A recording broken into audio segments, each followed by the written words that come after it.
Whew.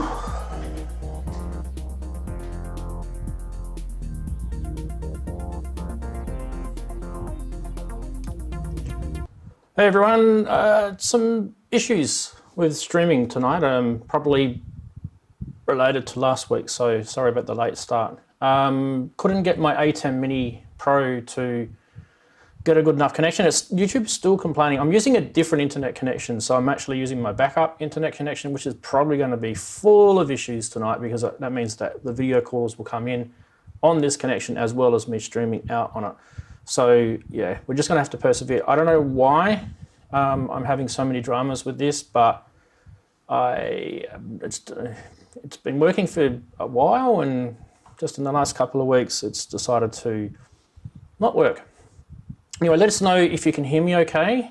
Just making sure I've got fan coming in my mic, which is going to have to stop. It's really hot and humid in here, so I need to circulate some air in here, otherwise I'll literally probably faint of exhaustion and heat exhaustion. But anyway, we'll persevere. Yeah, YouTube is giving me all sorts of errors right now. It's saying no data, it's saying it's not working, but everyone is telling me that it's all good sound. So yeah, I don't know. YouTube, you suck. Anyway, I don't know if it's YouTube's fault. I just did a speed test on the other connection, the fixed wireless connection, and it was a lot worse than what it was the other day when I had the technician call me and tell me that all it was a cable, which seemed to be like a possible issue, but I don't think it's the cable. So basically, right now, we're just going to have to persevere with the other internet connection, which is NBN. NBN absolutely sucks, especially from where I live anyway. Sometimes you're lucky you'd be close somewhere and get a good connection, but where I live, NBN is terrible. If you're living in Australia, you'll know what I'm talking about. If you're living overseas, you'll probably think, what the hell is all these acronyms coming out of this bloke's mouth? NBN is like the national broadband network in Australia, and government kind of stuffed it up with doing it on the cheap. It's good in some places and it's bad in others, and yeah, we'll persevere. At the moment, YouTube is telling me I've got an excellent connection, so that's okay. Unfortunately, I can't stream out on my fixed wireless connection right now. It just wasn't working, just did not work, no matter what I did. Anyway, excuse me. Right, we are going to kick off the show. Hello to all of you people that have joined us. Big hello to everyone. Let's join the chatties in here. Everything on my side's been set up beautifully, and I've just been waiting for ISPs to do their job. But anyway, we shall persevere. We have got a decent amount of people already. Sorry about the late start, as I said before, but who was first? Who was first? I think someone like Prometheus UK was first. Dr. Synth, Manny's there, hello. Keith in Watford, Steve Powell. Who else we got? Some guy called Ranzee. Brett Lemmings, Future World Machines, one of our channel members. So is Keith in Watford. Awesome to see channel members in there. Wagoo's there, hello Wagoo. Azio Head, big hello to you. Mr. Brooks is there early, so he'll be on a bit later. Hopefully that stays up for that. Martin Taylor, big hello to you. JX3D is going to come on as well, so big hello to you. Who else we got? Scrolling. Everyone's saying g'day. Sasquatch, big hello to Sasquatch.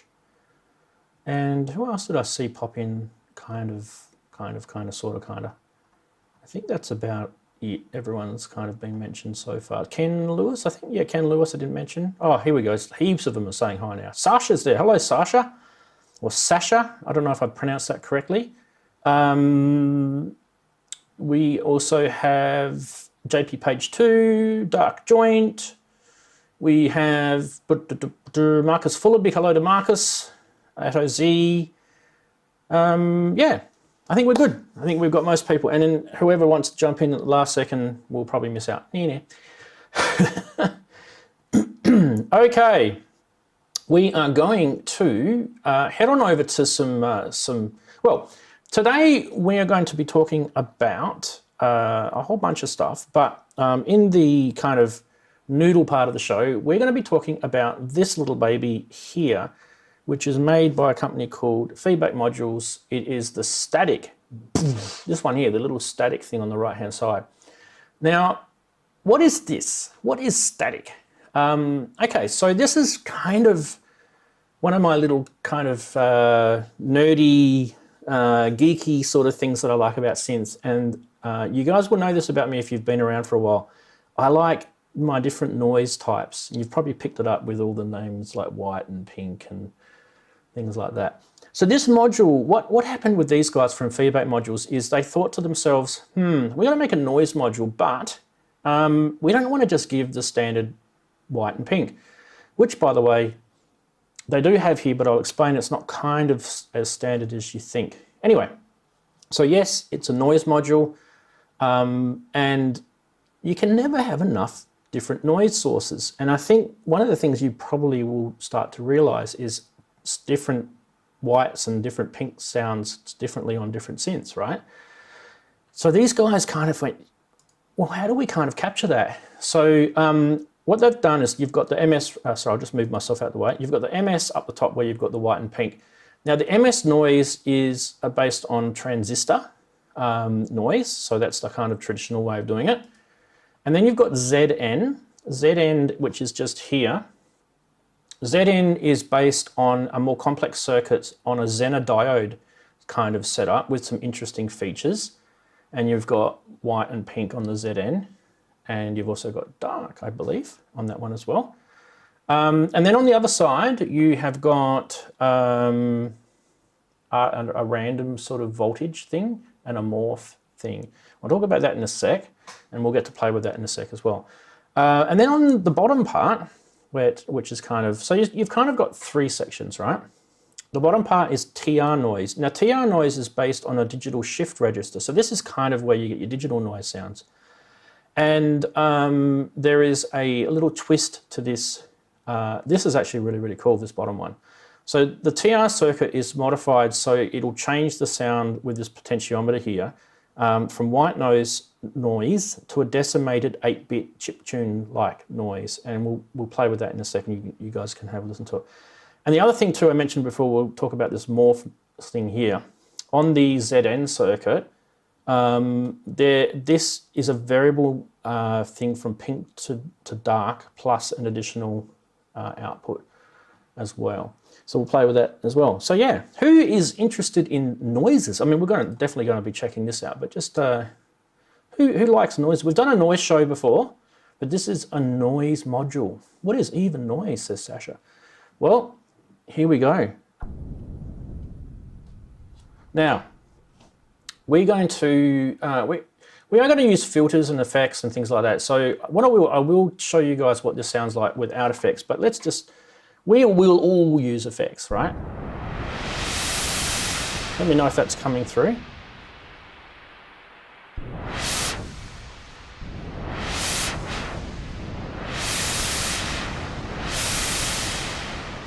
Okay, so there's your noise sweep. We'll probably get a copyright strike on it, eh? Someone probably owns that. Right, so I'll turn off the effects, okay? I just love effects though. I mean, what's noise without effects? Noise without extra noise. All right, effects are off, so this is just it by itself. Now, this is just going to be completely open filter. There is a bit of an ADSR envelope happening on this, but you know, that's okay, we're allowed to do that.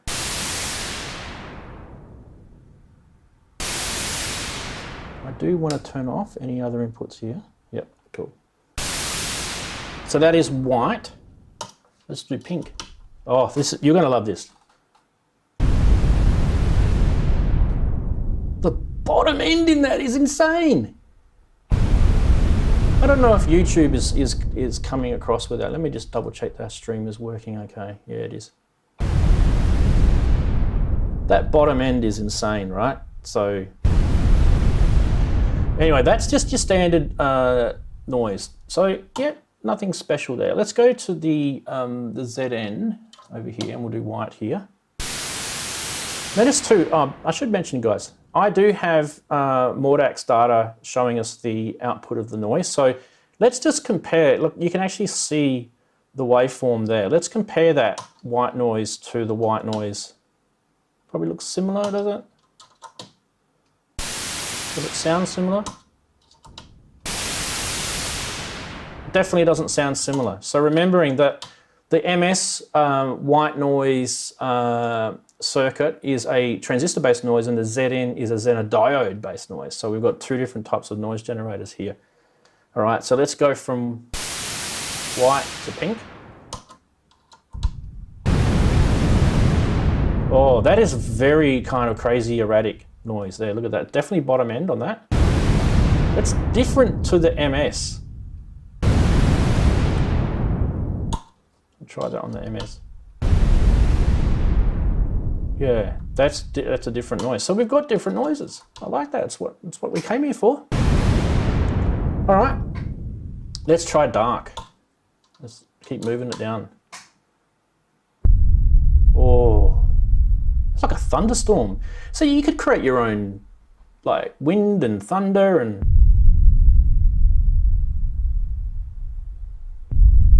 imagine that as a modulation source. It's quite a slow, you can see the waveform there, it's quite slow. That'd be cool as a modulation source. All right, and the last one, well, not really the last one, but I do want to show you guys what these things do in a sec. But let's go down to the bottom section, which is the TR section. This was fun. So we're going to start with just the TR. Now remembering this is a digital shift register type noise. So that's, look at the waveform though. So different.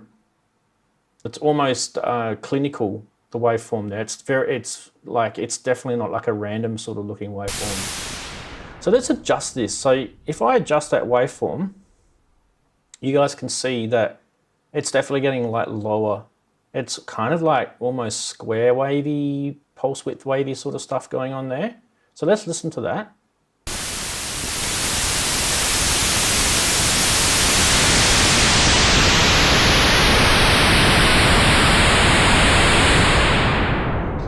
So that kind of gave us that sort of 8-bitty sounding noise that you hear in the old Commodore 64 SID chip. Very similar to that.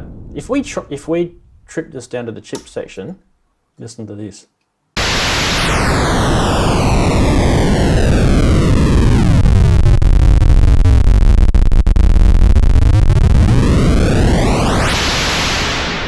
Right, that's, wow. It's like bringing me back to my childhood days. Now let's put some effects back on this.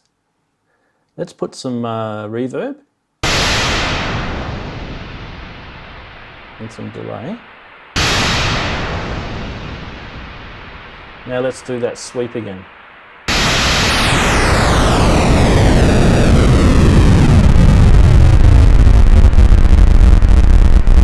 Oh, I think we were peaking on the channel there.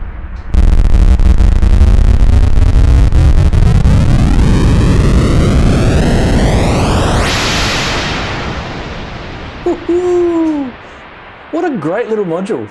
I mean, we're just making noise. I mean, just add some effects to that. All right, now I actually have no idea how to use this morph and random thing, so let's see what happens here.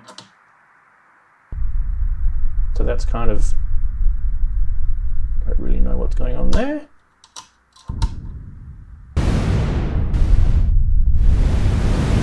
Okay, so this one I think, when they were talking about it going from white to pink, I think that one is this one.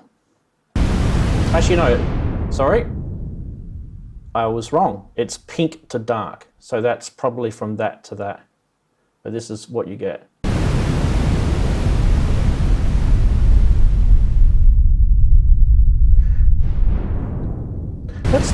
Let's see if that's true, because it should be the same sounds, right? That should be pink there, and that should be dark there, right? So let's try this. Does sound the same. Yep, that is cool. So that means we don't have to settle for something either end of that. We can go in somewhere between, which is kind of a mix of pink and dark.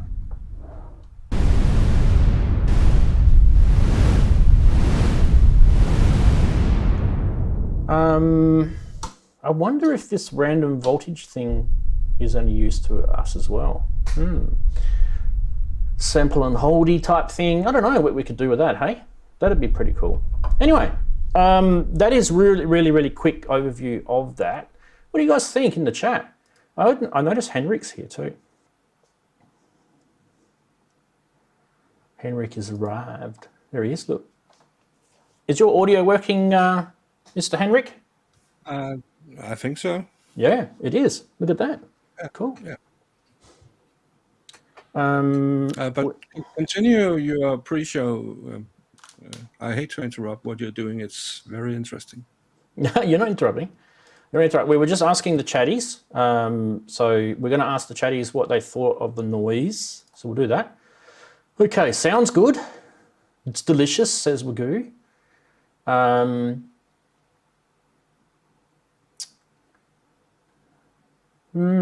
Prometheus says he's got no room for modular. Well, throw some synths out the window and you'll make some room. You can make a modular system with 19-inch rack, as Wagoo was alluding to there. What can we do with this noise is kind of the next thing. Like, people are saying, oh, so what, it's just noise, what's so good about it?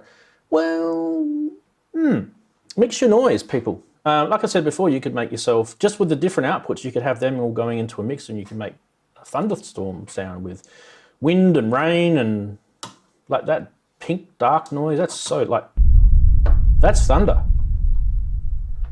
I don't think I've ever had anything sound like that before. Anyway, let's pick our transistory sounding one.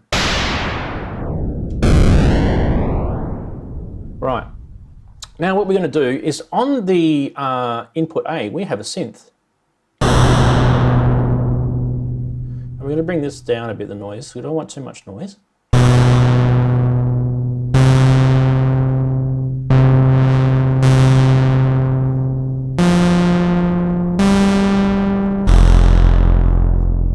All right, what can we do with this noise now?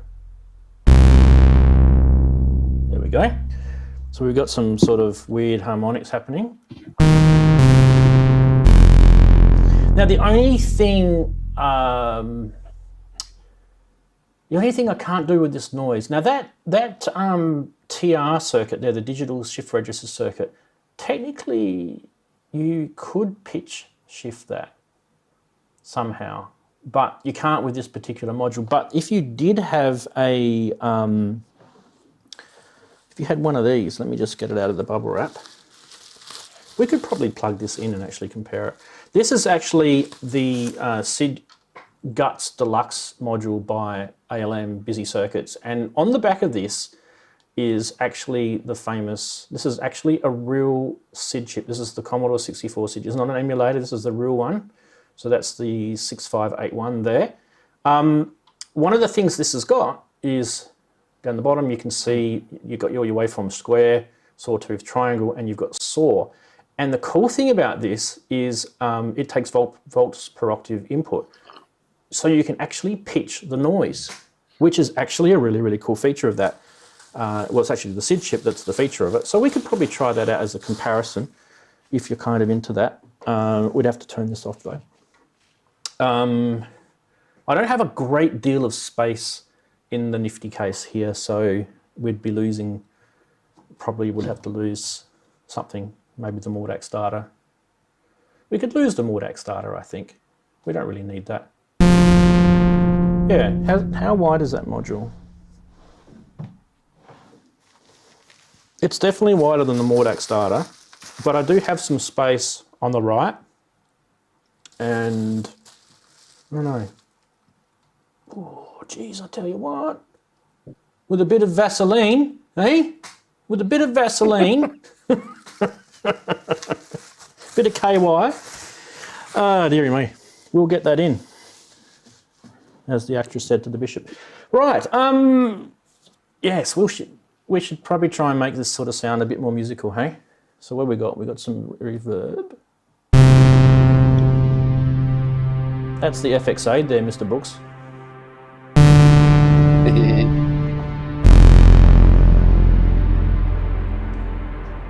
Let's take a bit of envelope madness out of this. Let's sort of... There we go. What can we do with some magic envelope stuff here? Ooh, that's starting to sound nice, isn't it? Now we just need to back a bit of the noise off. Could make it a bit more crunchy, couldn't we?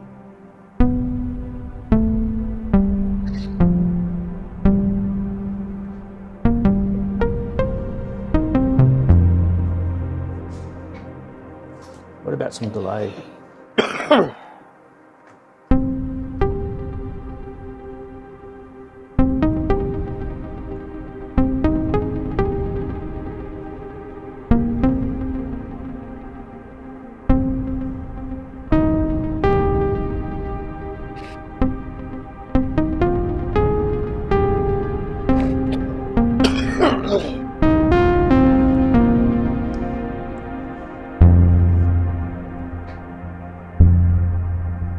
What about some resonance?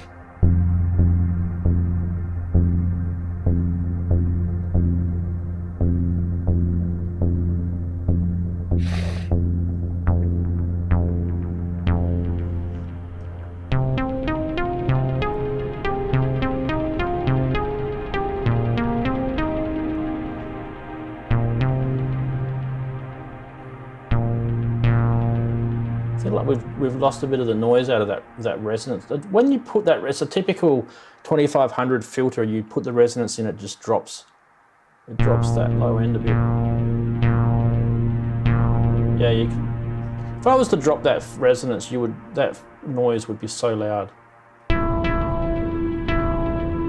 All right, let's go to a white noise. It's very high-endy sounding.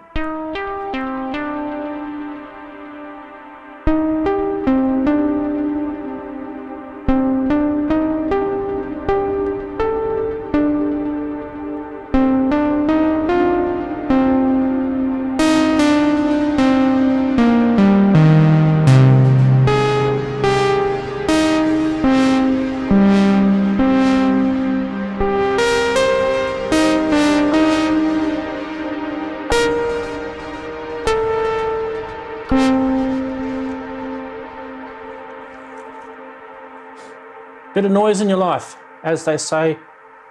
That wasn't very static. I don't think at all. What do you think, guys? We should put the chatties in this little bottom corner.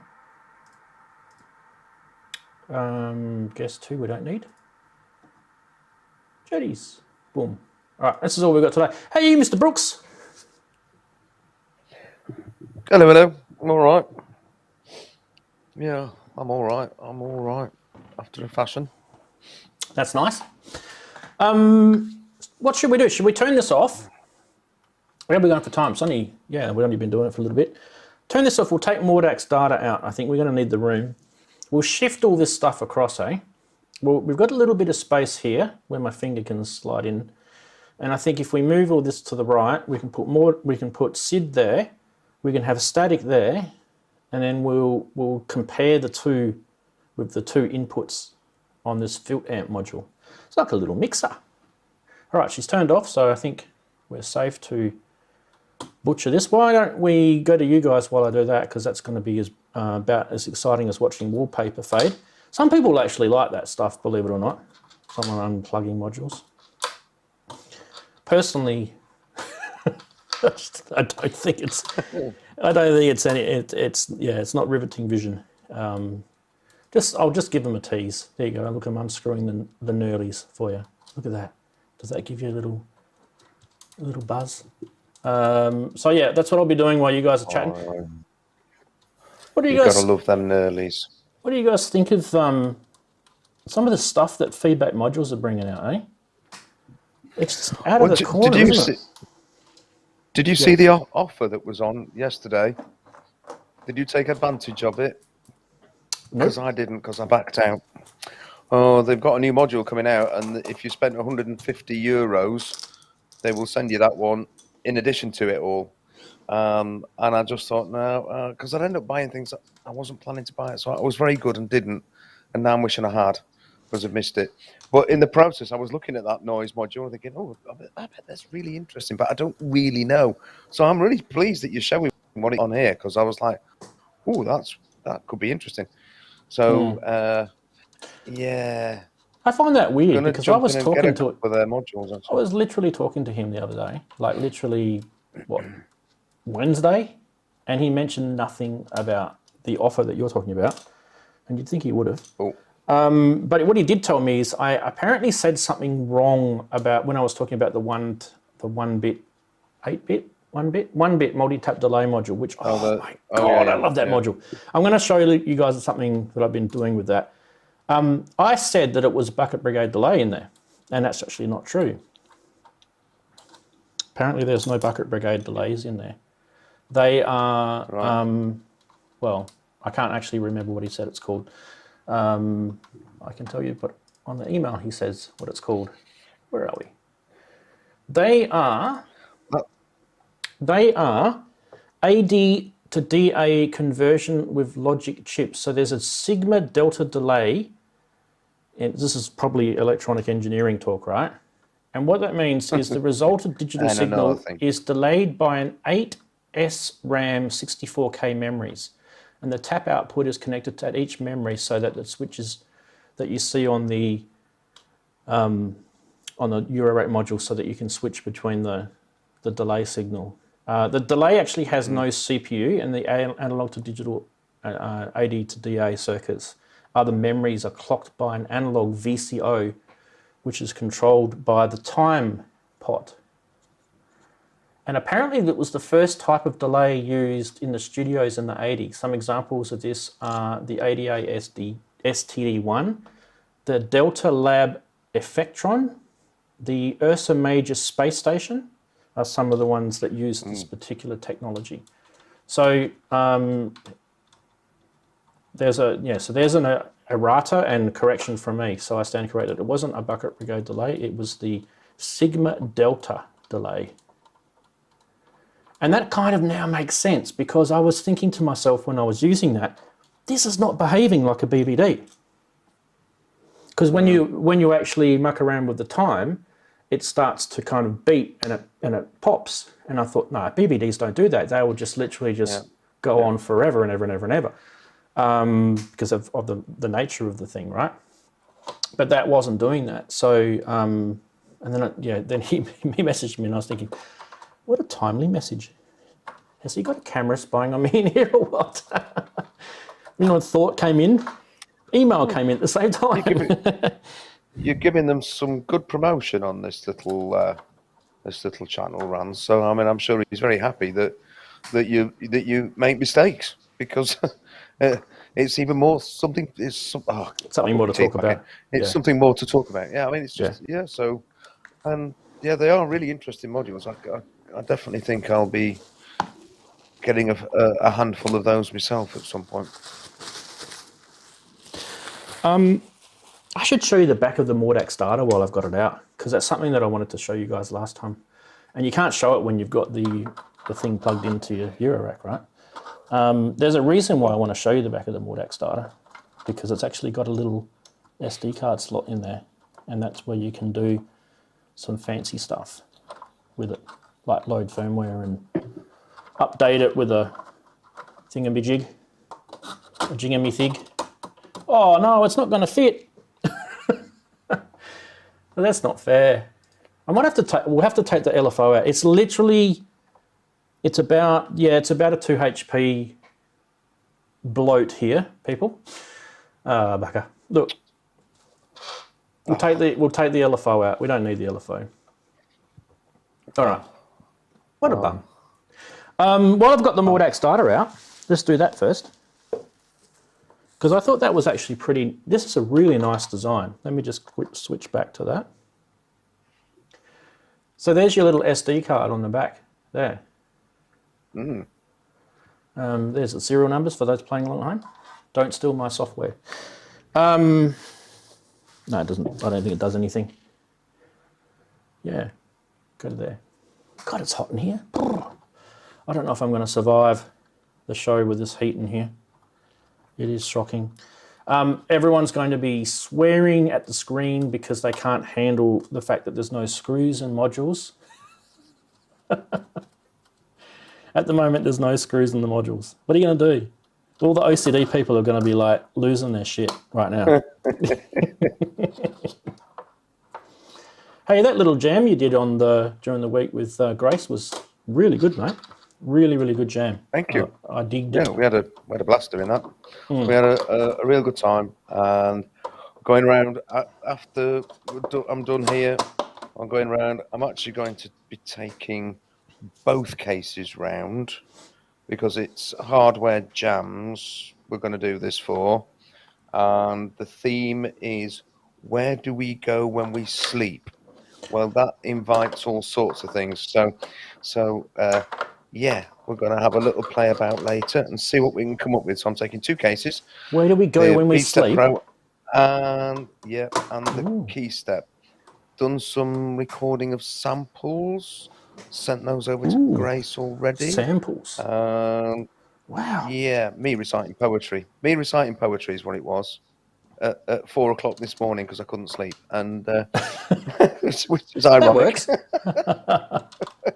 Did you have to go to work today? Well, oh no, it's Saturday, wasn't it? Saturday. Yeah, cool. That's all right. And I was absent. Yes, I was really, really snotty yesterday. I was snotty and had a real sort of cough. So I thought, uh-oh, COVID symptoms again. Oh no. So I didn't have a lateral flow test here, so I had to go and get one, and that was negative. So that was all. Can you get it so quickly after having it though? I thought there would be at least a 3 or 4 month immune sort of time. What's the talk about? It is 3 months. Yeah. So it you is wouldn't 3 to 4 months since I had it. Oh, okay. I don't know. I really don't know about the immune time and how long it takes. It's gone that quick, is it? Yeah, it was December the 10th when I got, Jeez, that date's etched into my brain now.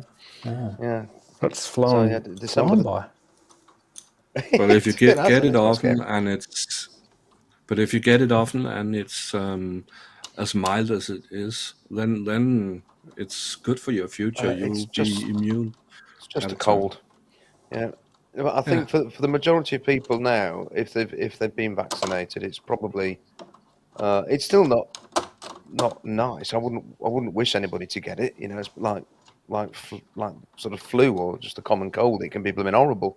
But it's also, I mean, here it's been really quite warm for the last few days, which is very pleasant. But it means all the trees have come out into blossom, which means that the tree pollen counts gone way up as well, which is another cause. But you know, when they're still saying you've got to be careful, you've got to be careful. So I did the proper thing and got a test, and it was negative. So, which I'm glad about. I don't want it again. Exactly. You don't. Yeah. Look at that. I mean, I don't even want a common cold. You know. Look at that shit. One thing I do think that we as human beings should, well, hopefully, out of a result of this is hopefully we've got some more understanding about how we transmit the common cold and the flu, and we should be a little bit more careful with the way we use our hands and, you know, touching our face when we're in public places and stuff like that. I think people forget it and go back to normal. Yeah, I do too. We haven't got much hope of the human race here, have we? No. Oh, the poor buggers. Bless their little cotton socks. Bless them. All right, let's turn this on. Ooh. We heard some noise. Yeah, we've got stuff. We've got stuff. Right, now, I haven't finished putting all the nerdies back in, so have a cry. There you go. And for those who really hate me, I'm not screwing them all back in all the way because these modules are coming out. All right, let's hope. Don't tell them that, Rans. Don't say things like that. Yeah, I know. They sort of spoil the illusion. They throw the synths at the screen with that sort of stuff, don't they? Right. Okay. Well, guess what? We have lights, power, action, and that just happens to be on the noise algorithm there, which is a good thing, people. A good thing. Let's get. So in A, which is that baby there, is going to be out. Gee, that's not hard, is it? All right. Now, the other problem we've got is we need to... We don't need to. It should be triggering a source. Woo! Ow. Ow. Oh. That loud, wasn't it? Let's turn that down a bit. Yeah. There was a £500 bomb going off. Okay, now... Or maybe we shouldn't be talking about bombs going off. Yeah, it's a bit sad, isn't it? That shit going on right now. Volts per octave, says he with... Confidence. No, confidence. Volts per octave. Is that volts per octave in or out? Come on. That's going out. That looks like it's going out, doesn't it? Where's That's going in? out. Come on, surely that's in. Ooh. No, external in is with an arrow down, so it's an input. No, we don't want sound. That's noise. You can actually bring. That actually goes through the filter. That's the. So that's all the filter there. Maybe Yeah, that but is the volt. icon, That's got the to be your triangle input. is Volt pointing per octave. down. That has to be volts per octave there. It's got to be that, hasn't it? Yeah. It seems like the wrong kind of. Let's back this direction, off. the triangle. Let's just put a normal square sawtooth in it. Yeah.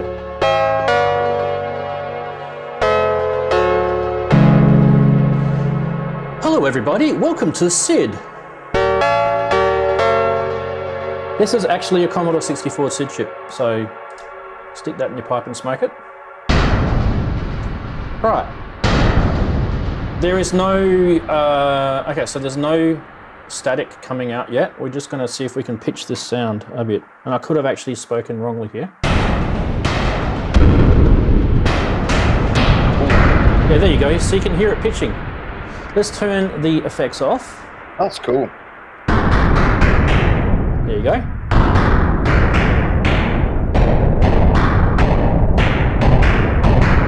One of the coolest things about the SID chip is it's like playing Scrambler again. Yeah, pitchable noise. Sorry, That's feedback really modules, cool, but actually. I reckon you should have done that. I reckon if you had a volt per octave input on that static, on that TR circuit there, that would have just made that thing go friggin' to the next. There you go, some food for thought for Mr. Feedback modules. But let's bring them together. So in B and in A. Now, Well, you can have one staying and one moving. You can have one staying and one moving, and I probably should tighten that up a bit because I'm going to be plugging this.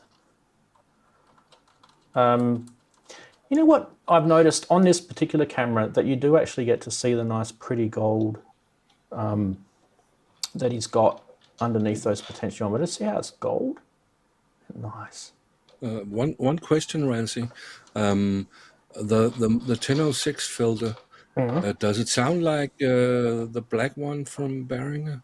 The black one? I think this is one of the best filters. Yeah, the black one of the Roland series. I can't remember.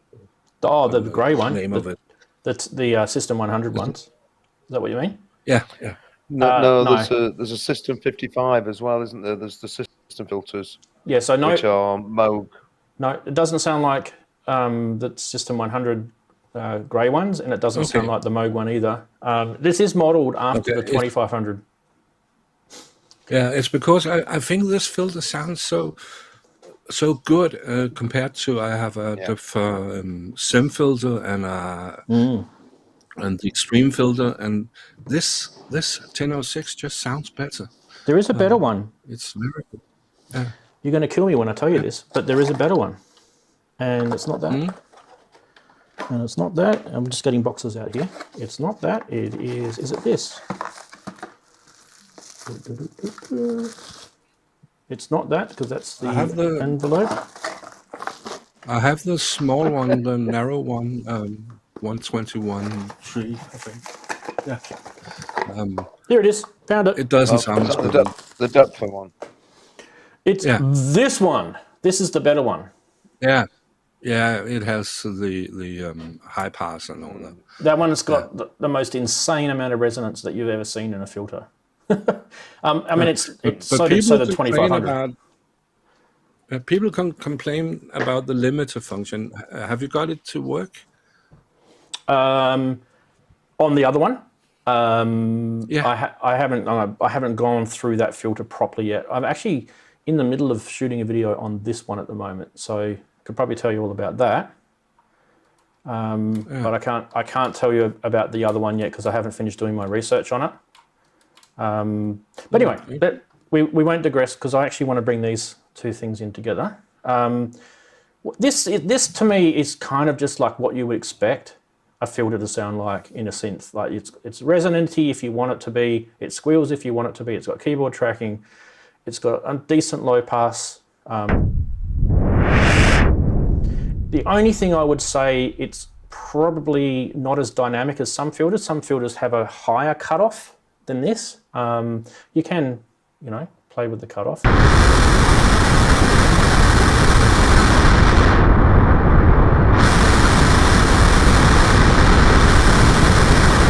That's about as high as you're going to get it.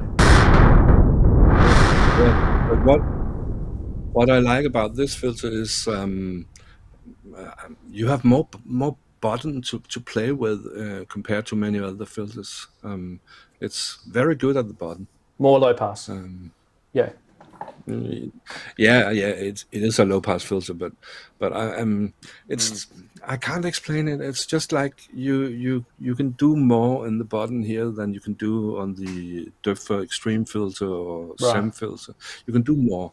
It's sounding fatter. Right. Okay. It's interesting hearing you say that, Henrik, because I mean I've got the 121, the Behringer 121 filter. And I have to be honest and say, I think it's weak. I want it. I want more from it than it actually. It makes nice sounds. It's really quite. I mean, it's very Roland in its character. But it lacks, from my point of view, it lacks a sort of aggression. It takes quite a lot to drive it. You can drive it. And I just feel it's just a bit too much like hard work sometimes.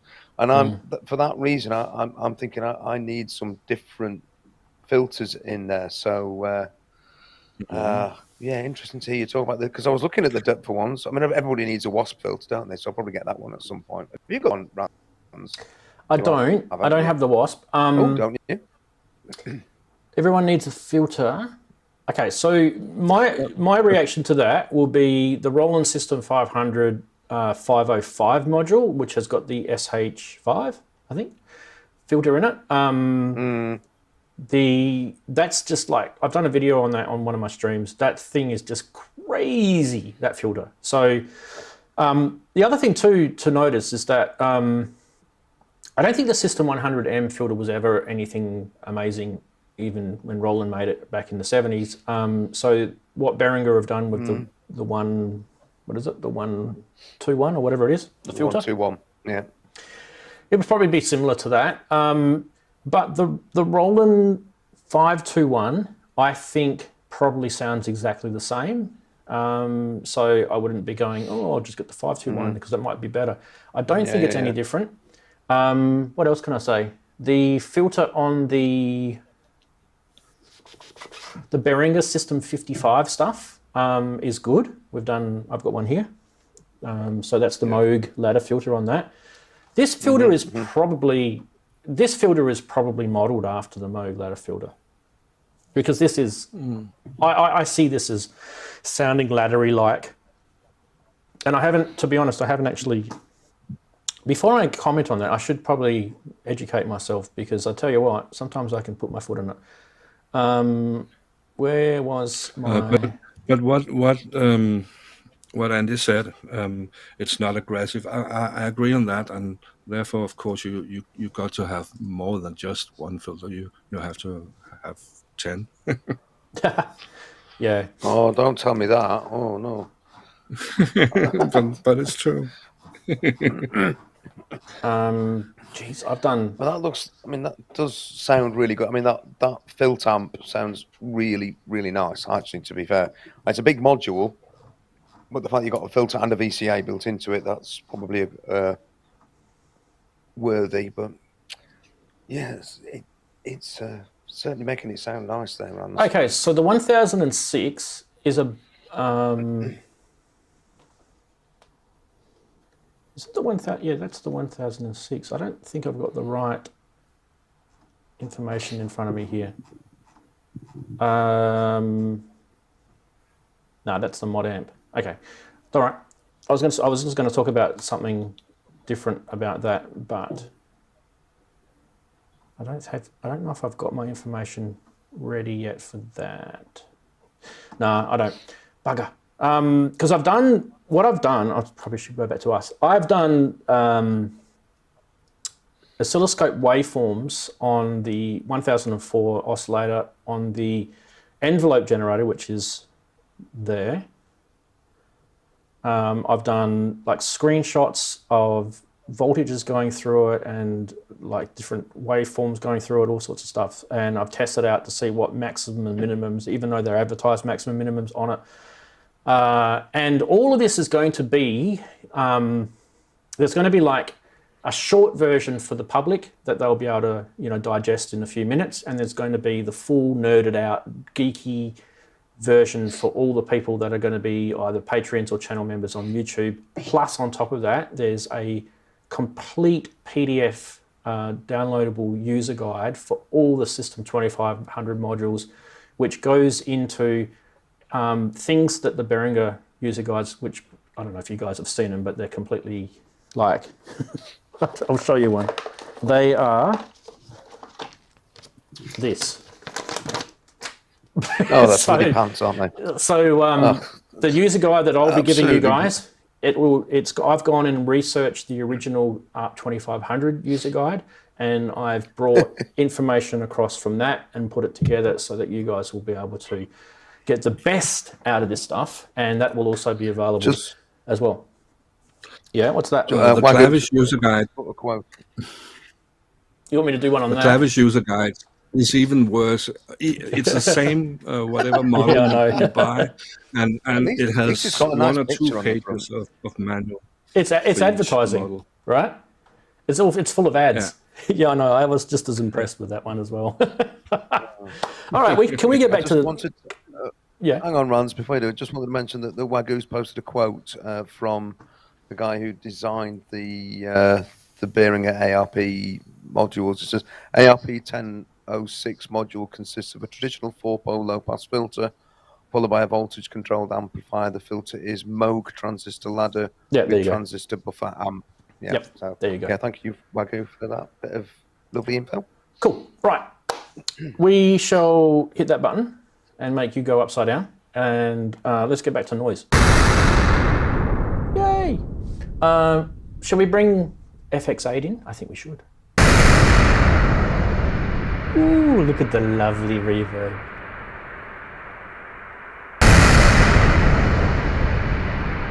Okay, what can we do with this envelope to make this kind of cool?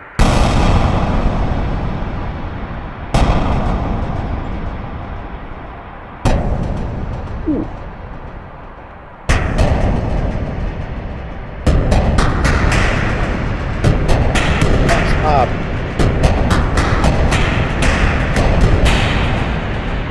Now we should be able to get this thing really to snap up. This is probably not the most snappiest EG, by the way, but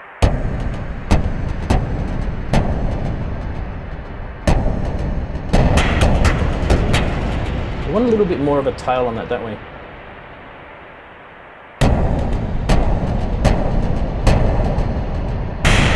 Not so much.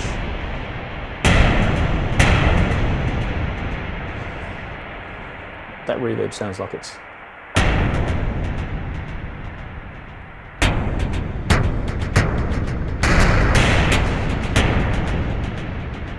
The delay's annoying me, actually. I think that's what it is.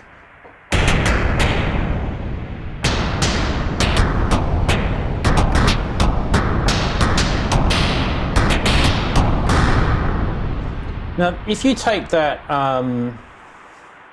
SID out, what are we getting? Are we getting nothing? Hang on, did I do that wrong? Oh, yeah. I'm an idiot.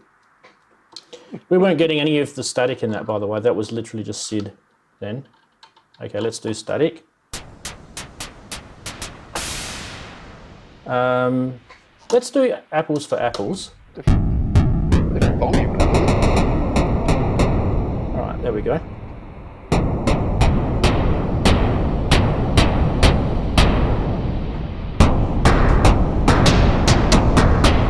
combining the two together.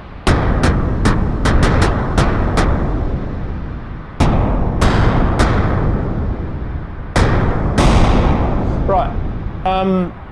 While I do that, that is just standard reverb and blah, blah, blah. Most people would put noise through different type of modulation effects, right? Wouldn't you? You would think, yeah, why not? What about flanger?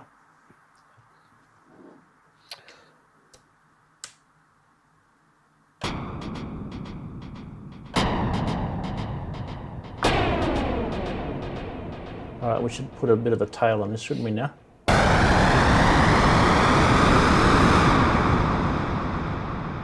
Why don't we pull Sid down? We'll do static on his own because, I mean, really this is more about static, isn't it?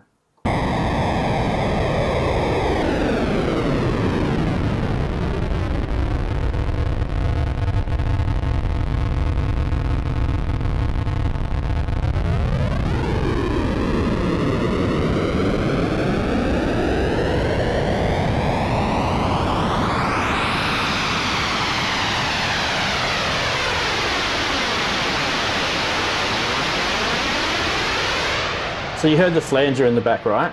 And that was just kind of...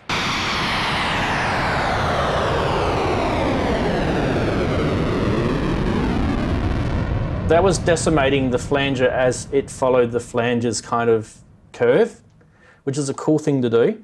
So that's the flanger. What about a kind of chorusy type thing?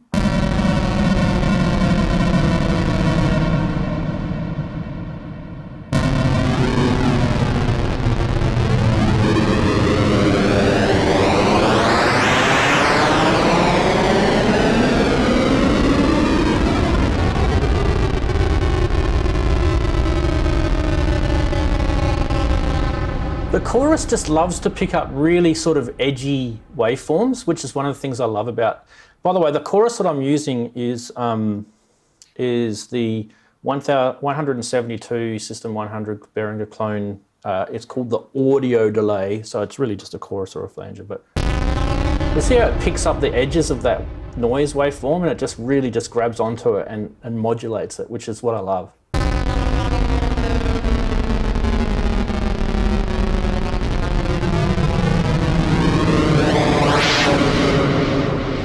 So that's chorusy sort of sounds. Now, what else can we do? Spring reverb. Ooh, should we spring reverb it? This is going to sound very, very analogy now. That's weird.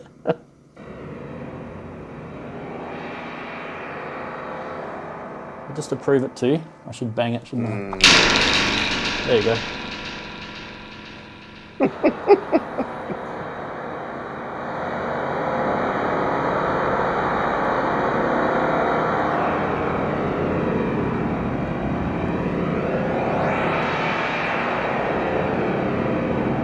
So you'd use it for different, like that's a very sci-fi sort of sound, right? You'd use it for different, see how it just really just takes a lot of the dynamics out of that because it's all going through that spring and it's just, yeah, it's all just saturated.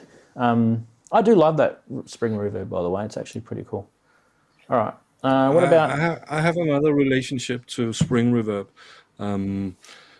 because there wasn't effects in synthesizers in my early days. Every time I heard a spring reverb was when somebody banged an amplifier, a guitar amplifier. So I'm not associating spring reverb with analog synthesizers. Yeah. I just don't do it. I mean, they do actually sound nice with guitars going through them. Yeah. So yeah, or slammed. When I borrowed a guitar amp which had a spring reverb in it and stuck my Poly 800 through it for the first time, that's when I realised I need reverb in my life, and because I'd never had any before. There wasn't. I didn't even realise what it really was or why it was important until that spring reverb in that Carlsberg guitar amp that a mate of mine left one night. So that was way back in probably about 1985 or something like that.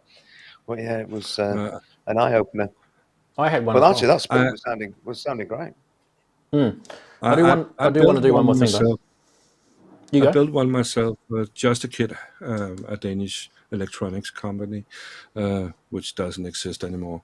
They made kits like Velleman and those, and they made a spring reverb, and it was quite good for the few hours I could stand it. I must say I'm not a fan of spring reverb. Sorry. Next thing is 1-bit multi-tap delay, because we did talk about that before. So what I might do though, instead of doing the static noise that we were talking about before, I thought maybe we might just bring some sounds through that, so we can start going like this.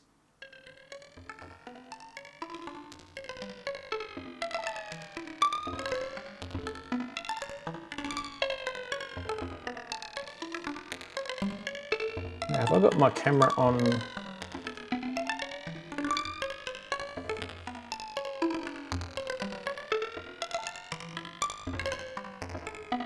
That's this. Could probably zoom in enough for you.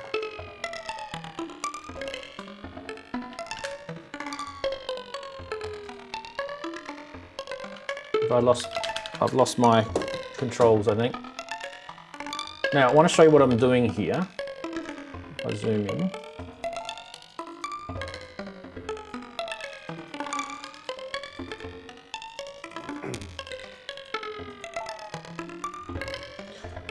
Oh, Mr. Panasonic, focus.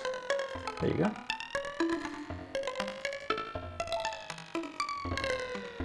Right. You can hear that kind of sounding a bit sickly, right? I've got the internal LFO changing the time, so it's just slowly moving that time knob for me at the moment. Turn it off,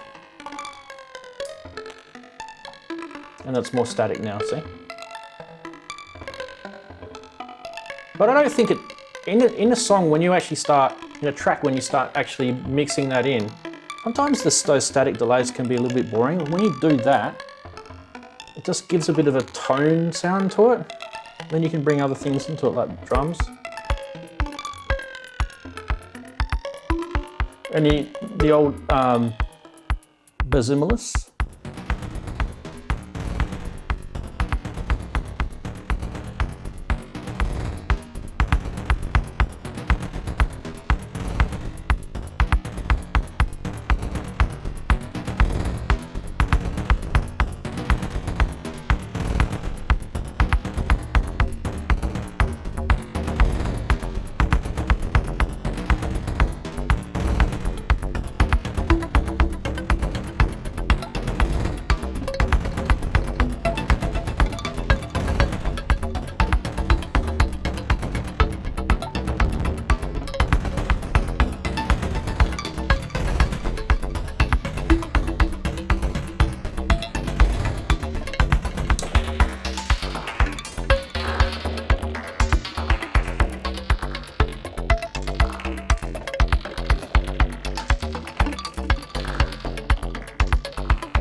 The Abrams. My noise. Listen to that, it's like a little wet, little sort of drippy sort of Oh, it sounds great. high-pitched fart sound that we can, you know. I mean, what's your rate without making little high-pitched fart sounds, hey? Enough of you, stop.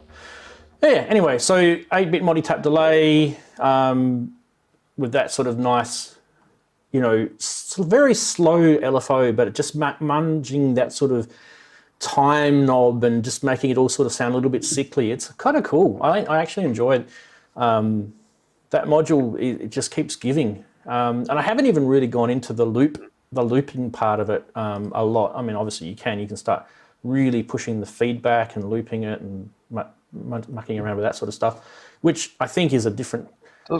effect and it altogether. sounds cool. Yeah. Ranzee, I've got a question for you, actually, if that's all right. It's related, but slightly on a tangent. Those right-angle cables, where do you get them from? Tendrils. Is that tendrils? Right. They're based in the some of UK. those. I'm pretty sure that you could probably just order them locally somewhere in the UK. Yeah. Right. Tendrils. Right, need to get some of them. Tendrils. Tendrils.co.uk.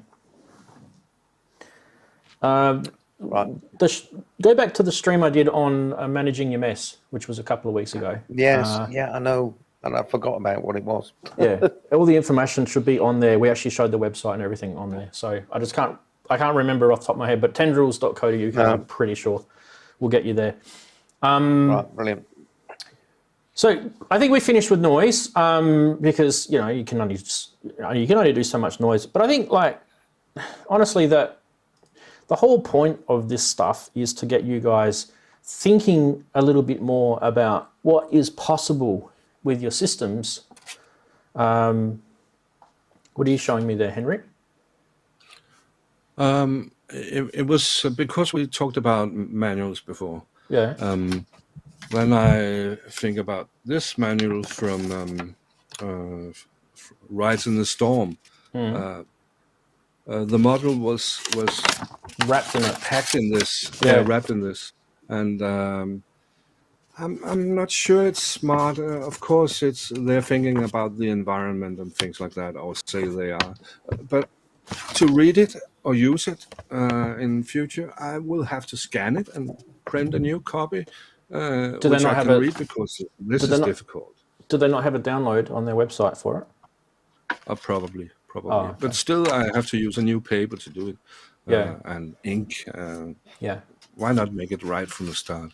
I mean that's the thing. Like with the Black Corporation, Rachel, the manual was not available on the website. I'm sure if I pushed them, they'd put it up there. But those sort of things, get the basics right, guys. Make those manuals available for us to download. I shouldn't have had to. Last week, you probably would have noticed that I actually scanned it, and I was showing it to you guys as a scanned version of it, just so I could show it on the show. Which I just don't like that sort of stuff. I think people need to sort of make things a little bit more, put a bit more effort into your documentation. If you don't know how to do it, if you're a small developer, and I understand that a lot of these Eurorack companies, they're one man or two people behind it. And if you're not good at it, get someone who is. Sometimes people will be willing to do a manual for you and you can just send them some free modules fix up your manuals. Yeah. But I have to add to that. Rides in the Storm, I love their modules, and they're very cheap. So room for improvement. They say it's because of the environment, but I think it's more about price. But even a download doesn't cost them anything. To put a download on your website, it doesn't cost you anything, does it really? You got a website anyway advertising your stuff, so just put a link to a PDF and then people can download it. I think that's, I actually wouldn't even care if they didn't send me one at all, because we're quite used to that these days. iPhones don't have manuals. A lot of things don't have manuals, right? So even if you got a module that didn't have a lot of information in the box, maybe something just to tell you how to plug it in, very basics. And then on that piece of paper it said, for more information, download the 40-page manual on our website, and then it gives you a link, and you can just type it in, or you can go to the website and click on it. To me, that's fine. I don't have a problem with that. Just I think the documentation for a lot of these companies, we've mentioned a few already, are very light on and lacking, and it wouldn't have taken a little bit more effort to put into giving people a bit more knowledge about how these things work. I mean, you look at this stuff, it's not exactly, if you were new to synthesizers, someone looking at that would be like, I give up. Seriously, if you think about when you first started looking at synthesizers, and if I put that in front of you there, all of that, you'd be like, what does it do? Is this the landing control for Houston? What? Do you know what I mean? But that's how we started. We started turning knobs, knowing nothing, and it was great. It was a journey. So sometimes manuals are not needed. Well, there's no manual for static either. So that information, we didn't even get into looking at the random volt. I don't think we need to, but do you know what I mean? Like, there's some more information on that. What I liked about it though was the guy said, look, I'm going to build a noise module. What's so exciting about a noise module? But one of the things, this is speaking, from him, right? I'm not saying this. One of the things I noticed when I was researching was that every synth had a different sounding white and pink noise. It wasn't a commonly used go-to thing. So you go, oh, I actually like the white noise out of the SH101 or whatever, right? So that was one of the things you noticed, and as a result, that's why you've got the different ones here. And just to sort of reiterate what they were, you've got transistor noise in the MS along the top here. The next one, the ZN, was a complex Zener diode setup, and then down the bottom with the TR is actually digital shift register noise. So, there was kind of 3 areas that he found the major differences in, and how cool is that he's bringing that to us. So, and the only reason why I brought the SID guts in there is because the SID chip has a very unique noise in it. Very, very unique. Like, I don't know of any other chip that has a noise like that in it. It's so cool. It's actually one of my favorite parts of the SID chip. They had to have noise in it because think of all the games that needed like explosion sounds and, tapping sounds and cracking sounds and that. And the noise is the only way to do that. So it was really important for sound design for gaming. There you go. What are we up to? The streaming's been okay, hasn't it, guys? It's still stood up on the good old Aussie NBN connection. Yep, seems to be. Haven't been too bad on that. And the fact is, what's actually happening is I'm using the same video feed connection that you guys are coming in as I'm sending out. So it's probably able to cope with that. And I wouldn't be surprised if there's kids in my house right now that are watching YouTube on the same. So this is my house's internet I'm using to stream tonight on, which is what I don't normally use. So I'm kind of cross fingers, hoping it stands up. What are we doing? We've done an hour and it stood up for an hour. So that's good. Well done. Okay. What do we got? Time for the show. Time for the main show. Now, on the other side of this, I got something to tell you about the main show. So this is the main show. Here we go.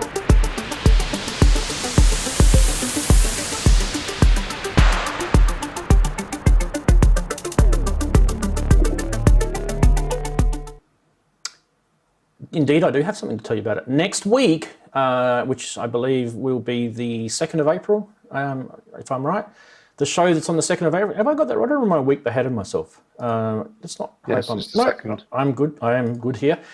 Next week, you guys are all hitting daylight savings over in your part of the world. So that means you've caught up with the US, and there's people in the US who have already got daylight savings. And where I am here, the whole noodle part of the show that you guys would have just seen just now is no longer going to be at the start. I'm literally going to have about a 15-minute sort of muck around like I used to do months ago. And then we're going to start the main show straight away. The reason for it is because my time zone actually physically doesn't change. So that means I have to shift my show. I actually sit in this room an hour later to do the stream so that you guys can see it at the same time.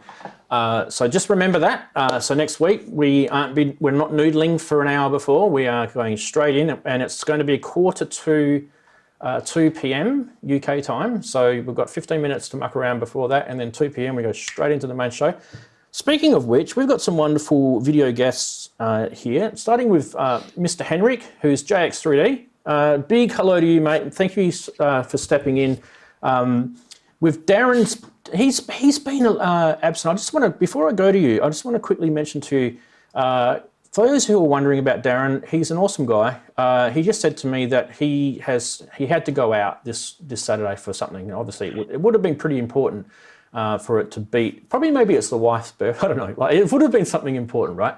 So he has been crook for the last couple of weeks. He did have a nasty illness before, so he will be back the following week, so we'll see Darren back. But anyway, Henrik, good to see you. How's your week been? It's been fine. Lots of work, um, and and when getting home, just relaxing. Yeah, So good. yeah. Keeping busy. How about the synthesizer side of stuff? What have you been doing there? Anything exciting? Making music? It has been slow.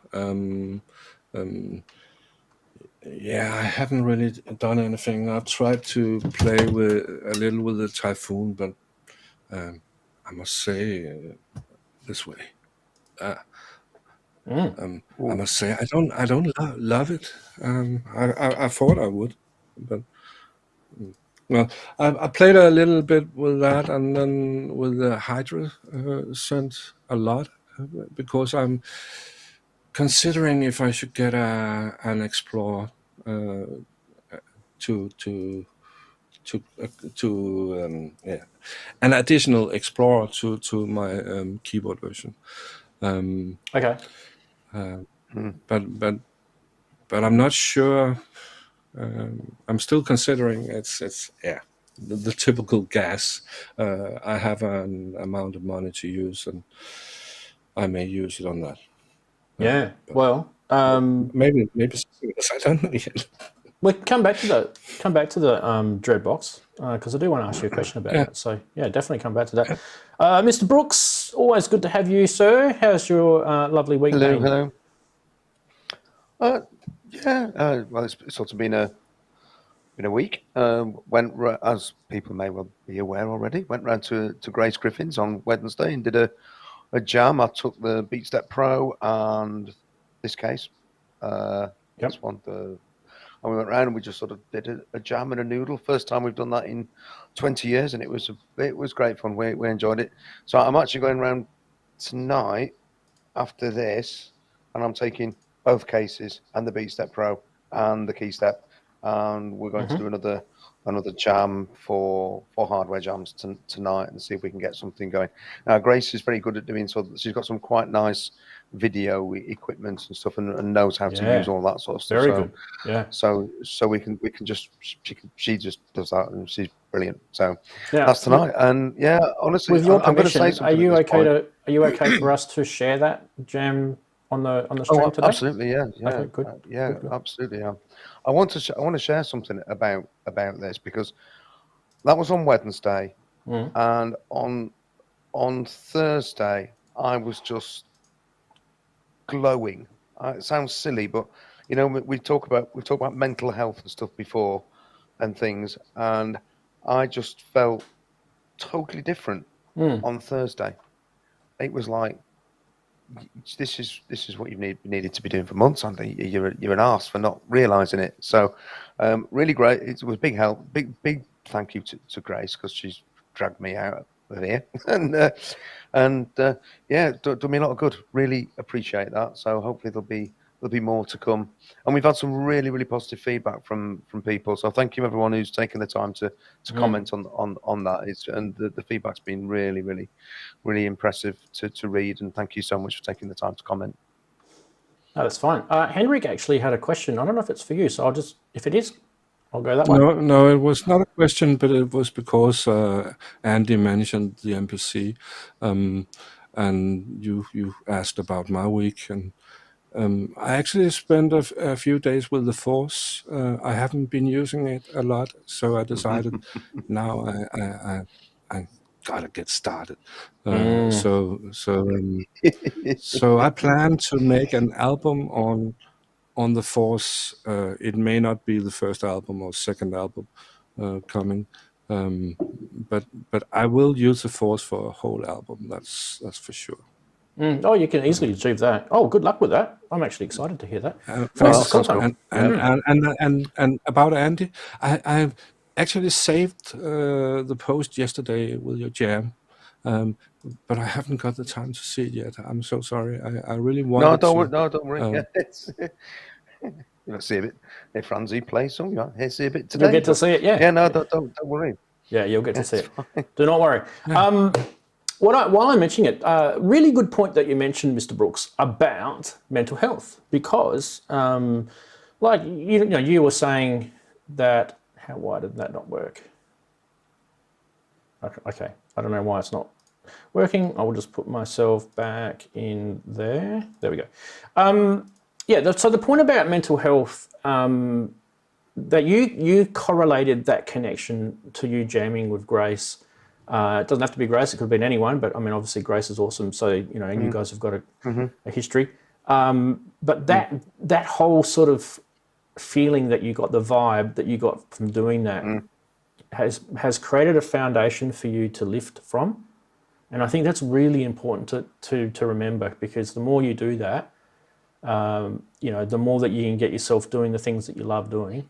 I think it's really, really good. I'm glad you pointed that out, because I think we all learn from that. Just the sort of usual day-to-day work crap that usually gets me annoyed and bad-tempered. I was far less annoyed and bad-tempered about it. I just it's just crap in it, so I just let it wash off.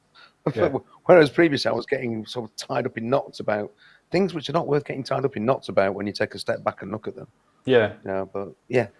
You got somewhere to change your mind, escape, and distract you from the hodrum of the thoughts that would normally just, if you were just sitting at home plotting about watching telly or something. So it's good.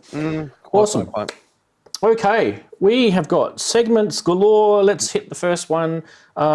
I did say by the way, hello to all the chatties right at the start of the show. So we haven't ignored you, but a big hello to the chatties. There's been a few others that have joined us since then. So a nice, good amount of people have joined us. So big hello to everyone in the chat. Please keep all that sort of stuff coming along. We're going to start first segment, which is this one.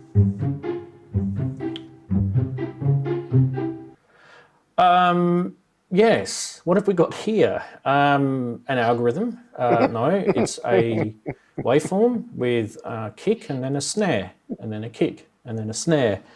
What type of snare is it? You guys can work that one out. You made that, didn't you, Ranz? I didn't actually. Someone in Facebook did. Anyway, what about this one? Using cryptic rear rack module with a little to no documentation, you aren't doing it wrong if no one knows what you are doing. And in fact, this is my mantra in life. This is actually how this show comes about. Everything that I do is based on this principle. So please take note. Fake it until you make it is what they say. Next one. I agree on that. It's like when you play something wrong on stage, just repeat it and people think it should sound like that. Yeah, that's a great little error recovery technique. If you're into sausage rolls, there's a 3-pack here, and these ones are ambient. Don't really know where to go with that, but I thought someone might get a peaceful, tasty surprise. I'm not sure. Anyway. This one. If you ever wanted a VCS3, Mum's got one at home. There it is. We've got one of these at home. If anyone doesn't know what that is, that is the famous Battleships game. Battleships, I think it's called. Yeah, I think it's called Battleships. No, unfortunately, those pegs aren't the right size to be putting in your VCS3. But anyway, what was your favourite meme of the week, gentlemen and chatties? The Volca. They're all quite funny. The waveform, Enric, you're saying the waveform? Yeah. Yep. It reminds me of Volca. It reminds you of Volca, right? What are the chatties? What's the chatties' favourites?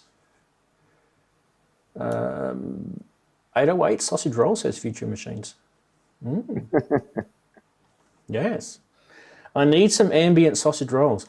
The interesting thing about sausage rolls is the Americans don't know what they are. And I find that really bizarre. There was this guy who was in New York, and he had one of those food carts, and literally he cleared out all the, the hot dog crap out of it and put a pie warmer in it, and literally shipped frozen sausage rolls over from, I don't know whether it was Australia or the UK or wherever they are anyway. And then he, kept them in his cart in the pie warmer, and people would come up and go, "What's this? This is what are these pastries?" And he'd go, "It's a sausage roll." I'll try a sausage roll, and they're eating the sausage roll, and the reactions are like, "Oh my God, this is amazing! Why do we not have these here?" It was actually quite good to watch. Anyway, so if you are in the US and you don't know what sausage rolls are, get yourself to a British or an Australian pastry bakery type place and try one out because they're pretty cool. And on that, Danish shop and buy a pølsehorn. Yeah, Danish shop. They're all over Europe anyway. Those things. It's not like it's exclusive Ranzee, to. I'd like you to say what it's how it's pronounced in Danish. Pølsehorn. Pølsehorn. Pølsehorn. Pølsehorn. Pølsehorn. Pølsehorn. Yes, that's very good. Horn. Yeah. Yeah. I could say that. It's one of the Danish letters, the O with the right, yeah, with the line across. through it, yeah. The Pølse. Yeah. O-E, yeah. Nice. I need to do myself some more Danish. I don't mind the odd Danish, by the way. Right, we should get into news.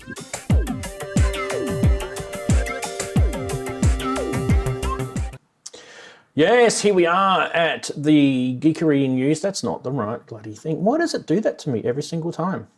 That is really annoying me. Give me a second, people. When you go up to there we go. And I have to click on 3 different windows to get that to go back to normal. Right. Okay, what do we got here, people? We have a anti-jolter precision disruptor. Wow, that's a big mouthful, isn't it? And what's that?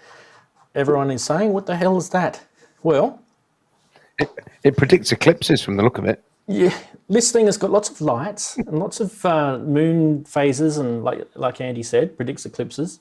It's got some interesting looking symbols on it. No, what it is, it's a controlled randomization sequencer that helps you create melodic and rhythmic patterns. It's a fine piece of equipment if you do want to take up a massive 40 HP in your rack. But really, what this is for is people that really want to kind of create sequences that aren't reliant on you to be the musician. This is kind of more, it's going to do the melodic sort of crazy patterns, and then you'll find what you like, and then you can sort of save that and mangle that from there. That's kind of the whole feeling with this. So it's an evolving type sequencer, and that's what these sliders are down the bottom here. Let me just remove that so you guys can see them. So the sliders are things like gate and accent and slide and note and octave. The note, as you move those sliders, it slightly changes the melodic and beat-based part of your sequence. But instead of me crapping on about this, why don't we actually check out the video and have a look? Welcome to the Precision Disruptor by Anticulture, a generative random-based sequencer that focuses on creativity, performance, and speed. The main concept behind the Precision Disruptor is to avoid wasting precious creative flow by using targeted randomization and having intuitive control over your ideas. Here's how it works. The 16-step sequencer at the top can be randomly populated using the sliders and mini keyboard below. Use the gate slider to start generating gates. The higher you raise the slider, the more complex the rhythm will be.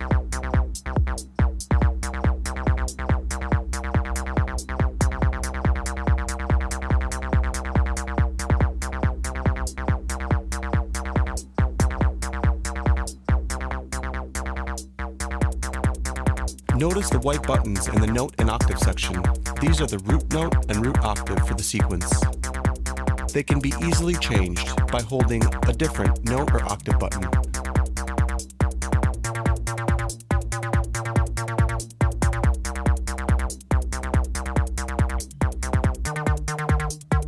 I think you should fast forward halfway in. If you wish to add melodic variation, simply select the additional notes and octaves that you wish to include in your sequence. Now, raising the octave and note sliders will start introducing the additional melodic content that you've selected.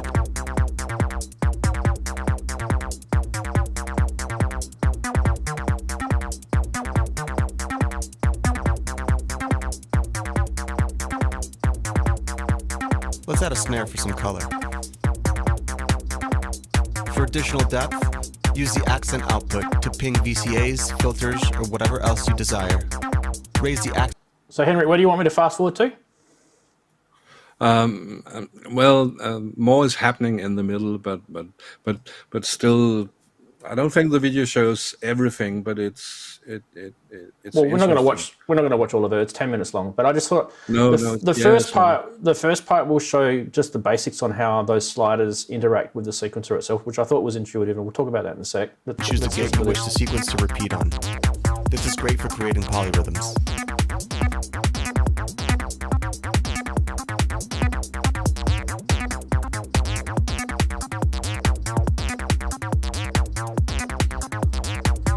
Polymeters.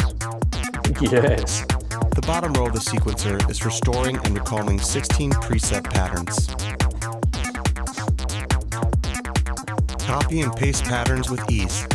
Let's not worry about that. Here we go.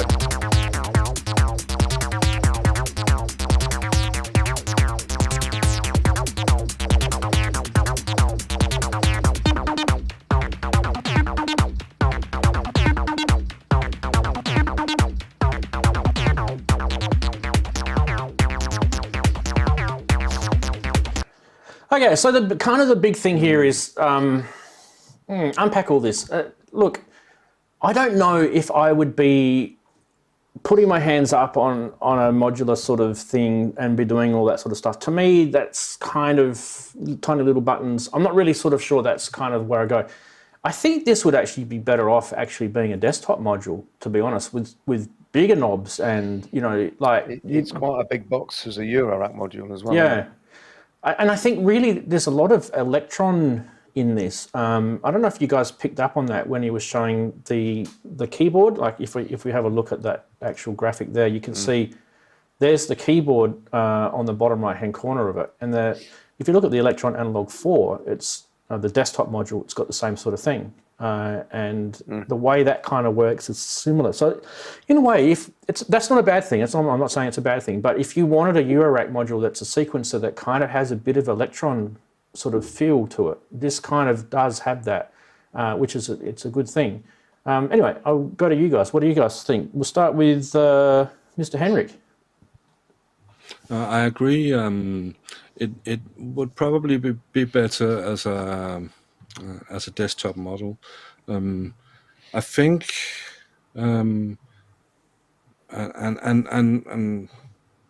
well, when I say it's a beginner's tool, then I don't mean that pros can't use it.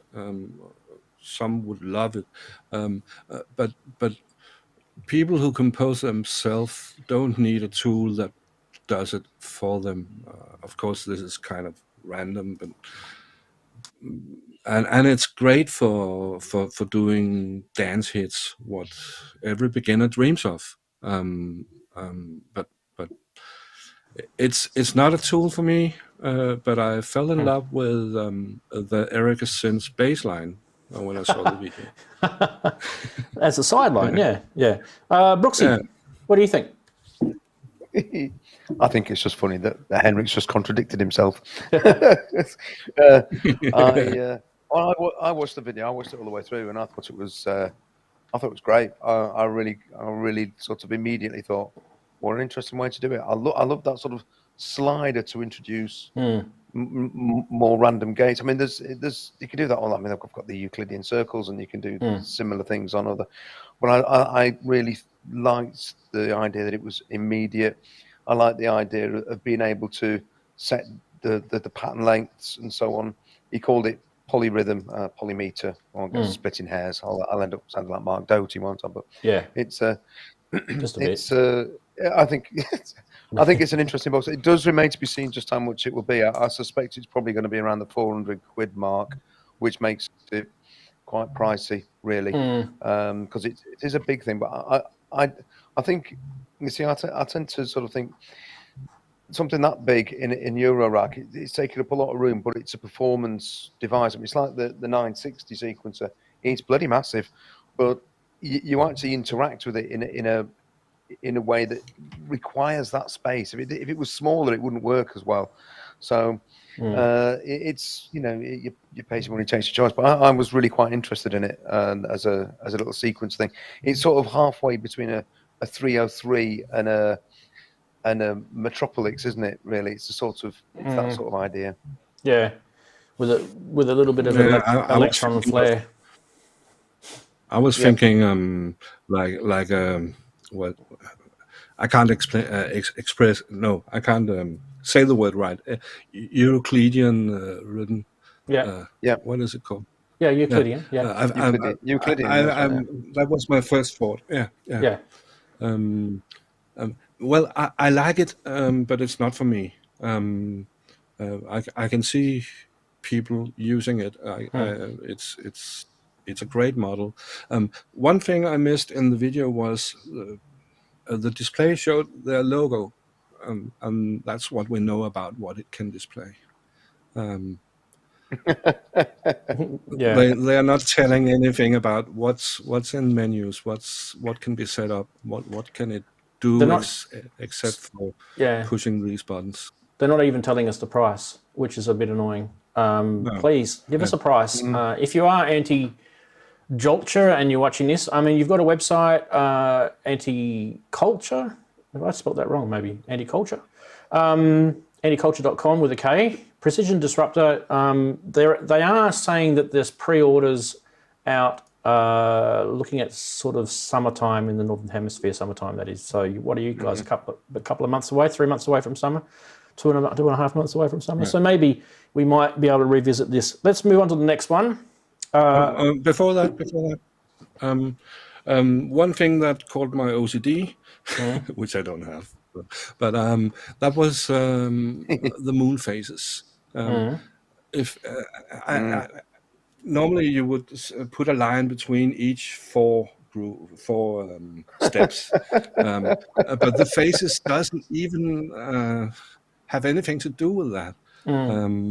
I don't understand them. There are two new moons in the middle, and there's a full moon in the end and then in the beginning. And why?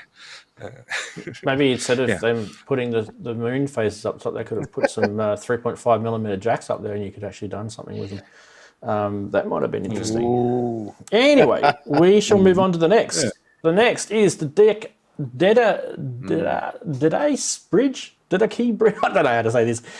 Whatever it is, let's call it the Bora, because that's all it says on there. Now, this is an interesting little thing, isn't it? The little Bora. Yes. Yes. I don't really know what to say about this, except for, I think there is a video, so we should probably get that lined up. Did that work? Yeah, it does. Give me a second. There's an ads playing at the moment in the background on YouTube. I can tell you guys a little bit about this before the video starts. Okay, so what is this? It's a 6 oscillator drone synth. Let's turn off that little thing down the bottom so we can see a bit more of it. There we go. You can pitch and cross-mod across each other with drony goodness. Each oscillator can be pitched and pulled against another, which allows you to make soundscapes out of synced waveforms and chord-like melodies. Each oscillator has independent pitch and level controls, as you can see there.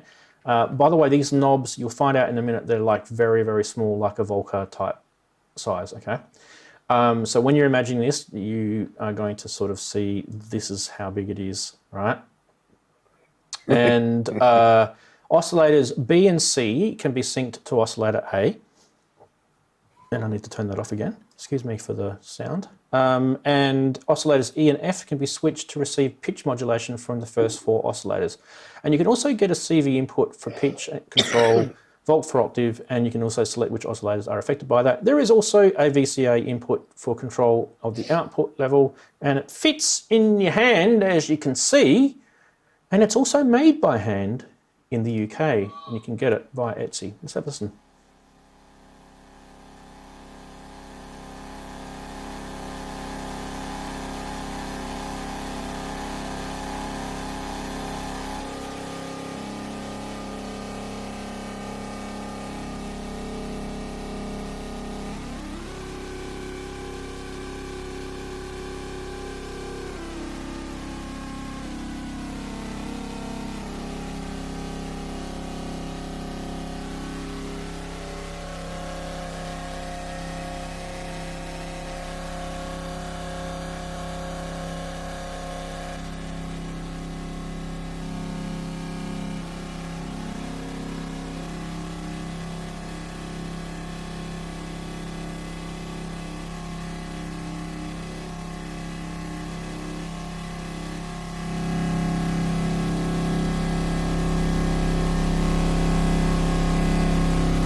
Oh, you're muted.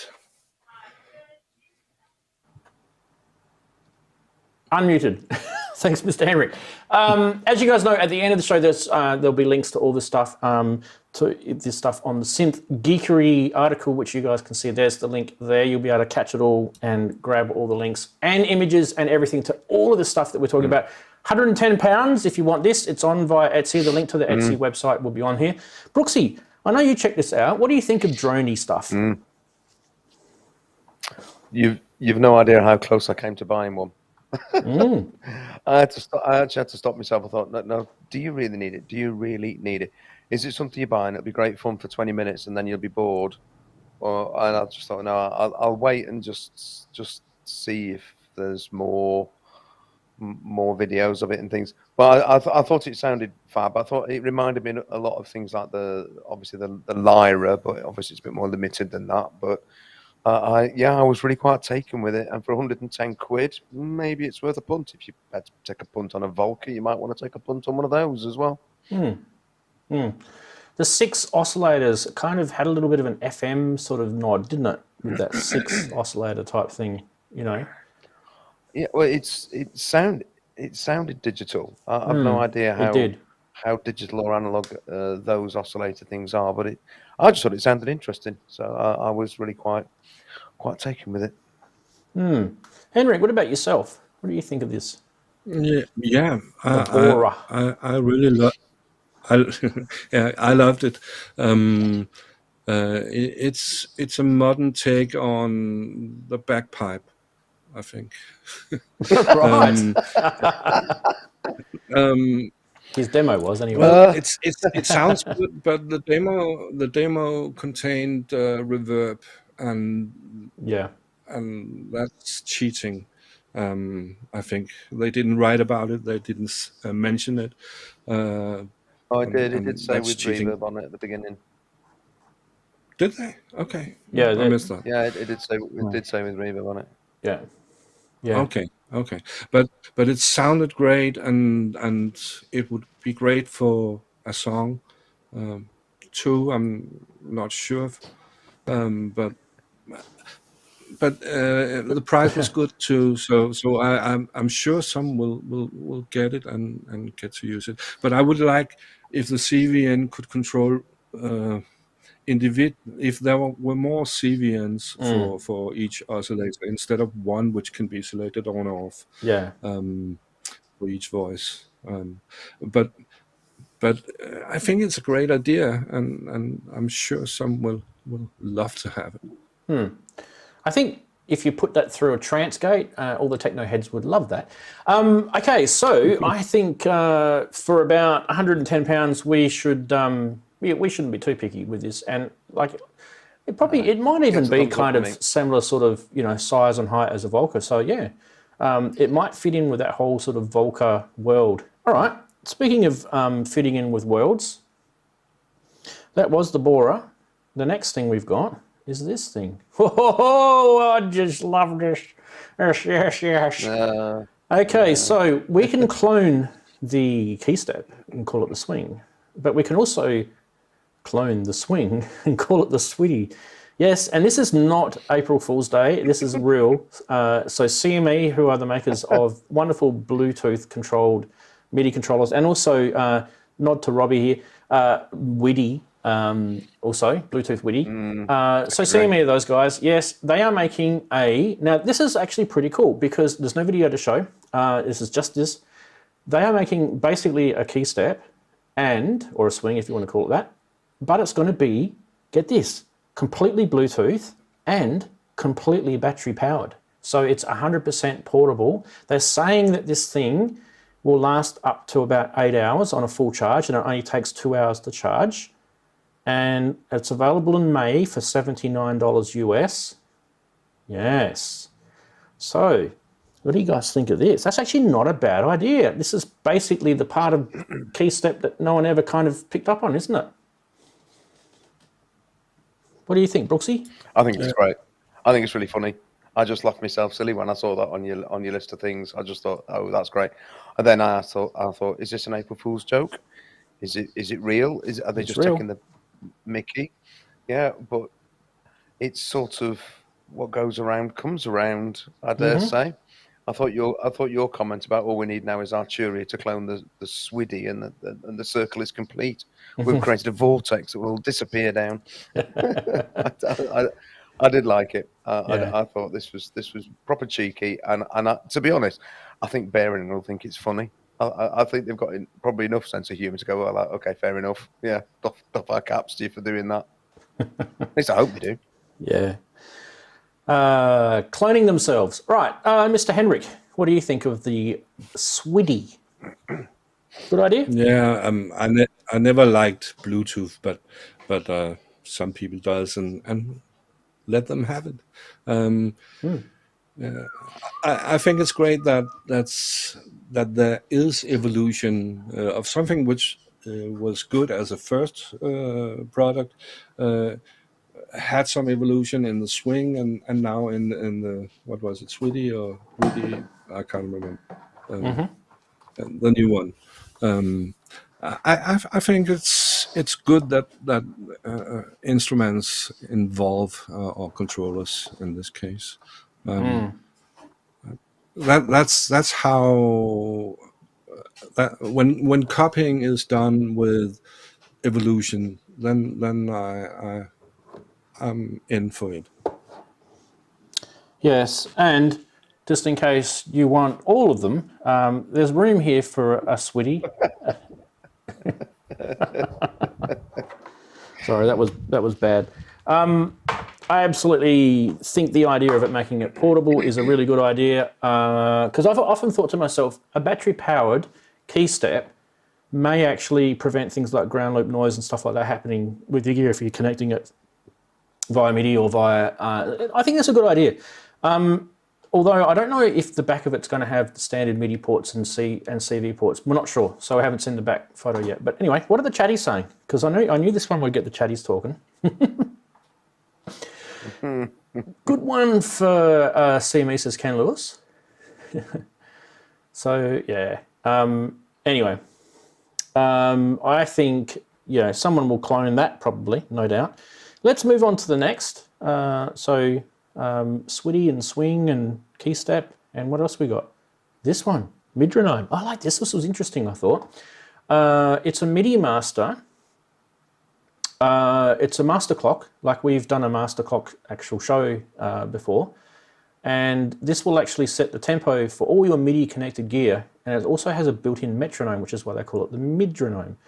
Now, the metronome will assist musicians in keeping in time with sequences and arpeggiators. Now, if you've ever played live, that actually can be a pain in the ass. And so I actually think this is actually quite a good idea. There are ways that people have been doing it for years, but having a little box like this may actually be quite ingenious, in fact. There's also connections for your DAW via USB, the CV clock sync for modular gear, 2 MIDI DIN ports, and it also has audio metronome, as I said before, and optional audio sync. Now, there is a video for this, so let me just line that up. I think it's 1, 2, 3, 4. Let's see if we've got the right bit. It's going to freaking ad again. Just wait for the ad so I can skip it. Here we go. Here we go. Hi, my name is Simon and I'm a musician. Do you ever play live and find it hard for the band to keep in time with your MIDI gear? Or perhaps you're sitting in a hybrid studio, struggling to keep the hardware and the software in sync. Truth is, I've been there too. But what if I told you there was a simple, reliable and affordable device that could solve all of this and fit in your pocket? Teaming up with engineers, manufacturers and many beta testers, I've created the Midronome, a new state-of-the-art device that will revolutionize music synchronization.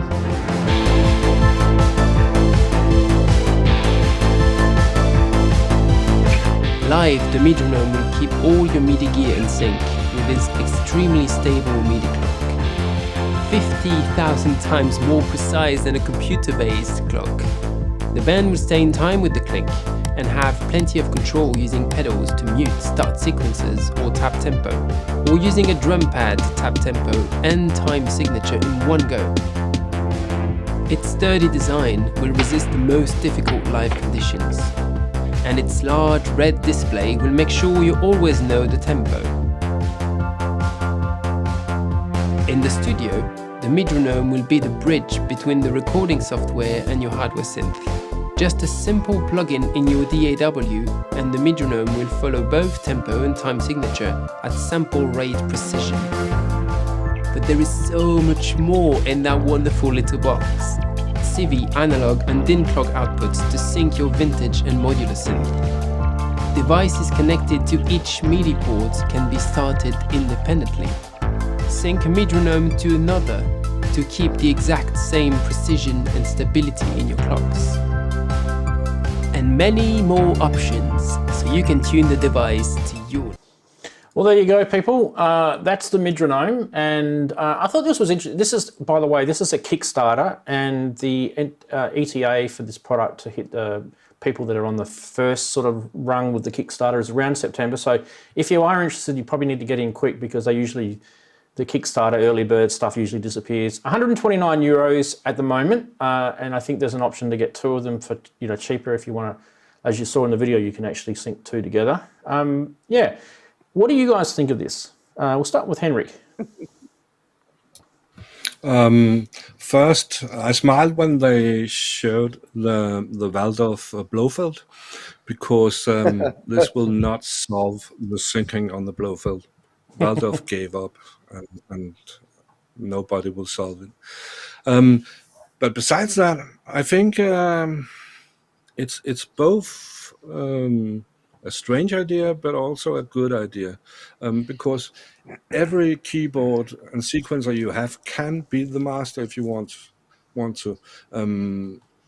But getting this one will mean you always use the same master. You use this one and not any of the keyboards, and has to remember which one was the master. And so I think it's a good idea, and it has many good connections, so you can use it with DIN sync and tapping tempos and so on, MIDI. So I like it, and I can't remember the price. 129. But yeah, it's a good price for that. I can see it in use. I will not get it, but some will, and Alrighty. they will love it. Good review. All right, Mr. Brooks, your thoughts? Well, yes, syncing things, keeping things in sync, getting things all to start and stop, and always a bit of a head scratcher. Really, in theory, MIDI clock should look after all of that without any hassle, and yet it doesn't. There's always issues. I mean, me and Grace were having some issues the other day with that, but this might be, oddly enough, this might be a little box which would solve the problems that we were having. So, yeah, I'm intrigued by it. I know that there's a more expensive one that's got different. Dr. Mix did a video about it. I can't remember what it's called now.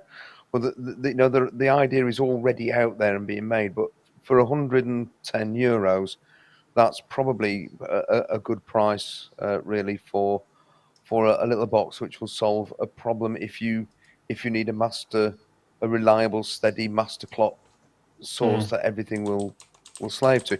On the other hand, Pamela's and other such things in your rack, they'll do that, and so it's not a completely brand new idea. I do really love the idea of a MIDI gnome, though. That just makes me chuckle. Yeah, just that was Chris had already mentioned about the MIDI gnomes with fishing rods on toadstools. I thought it's great. They need a G in there. It needs to be GNOME, doesn't it?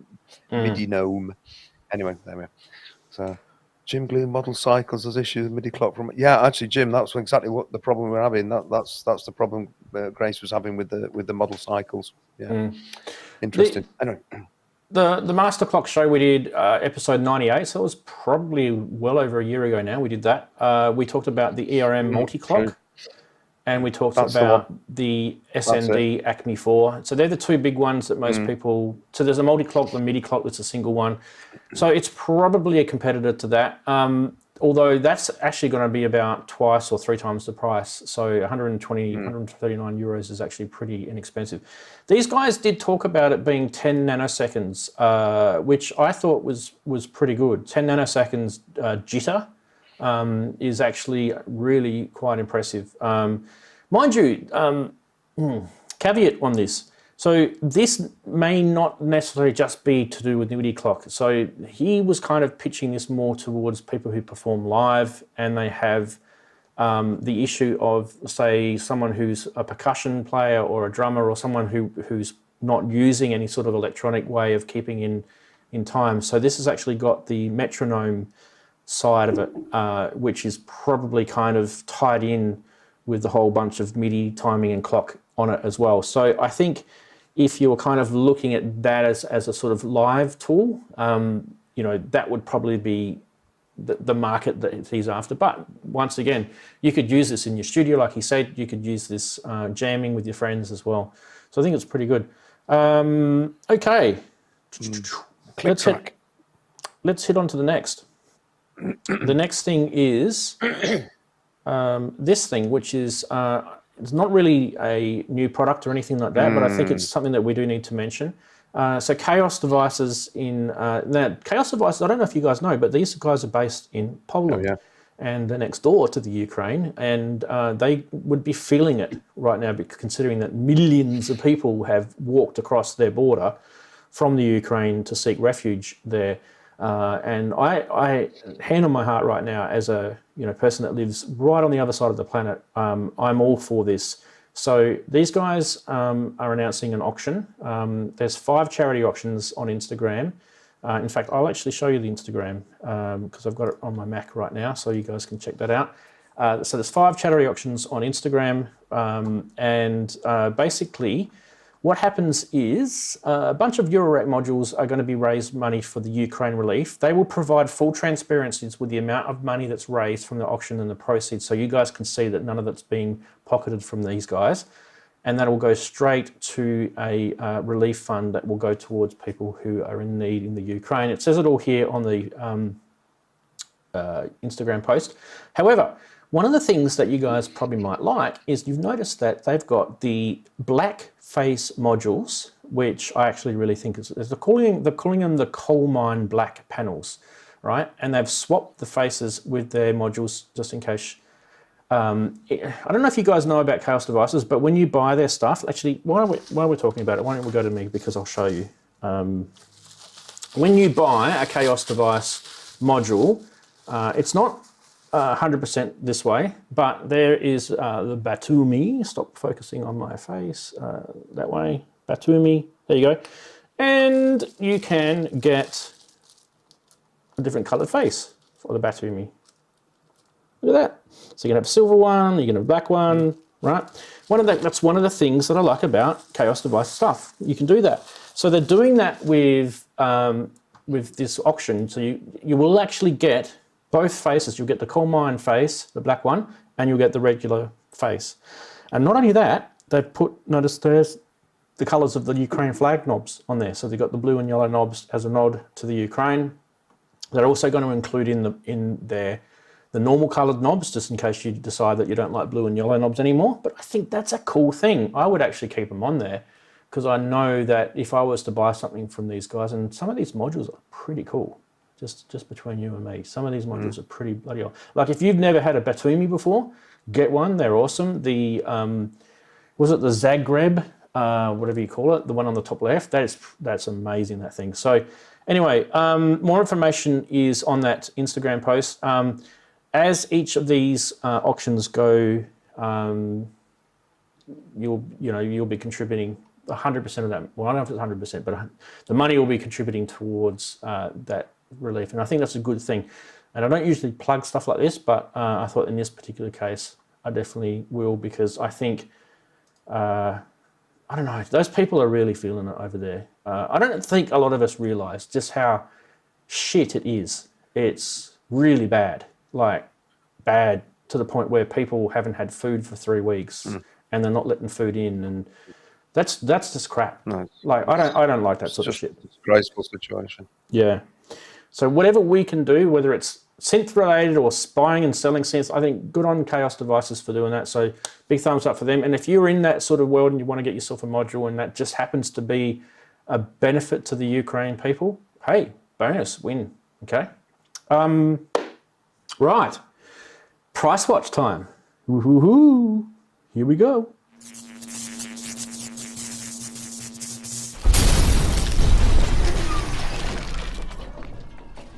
Yes, price watch. We haven't had this for a while. What have we got here, people? This is the Moog CP251. Now, halve that for pounds. So what about £1,000 plus postage? Whereabouts is it? It's like in Japan. Look, I don't get this. I don't get this.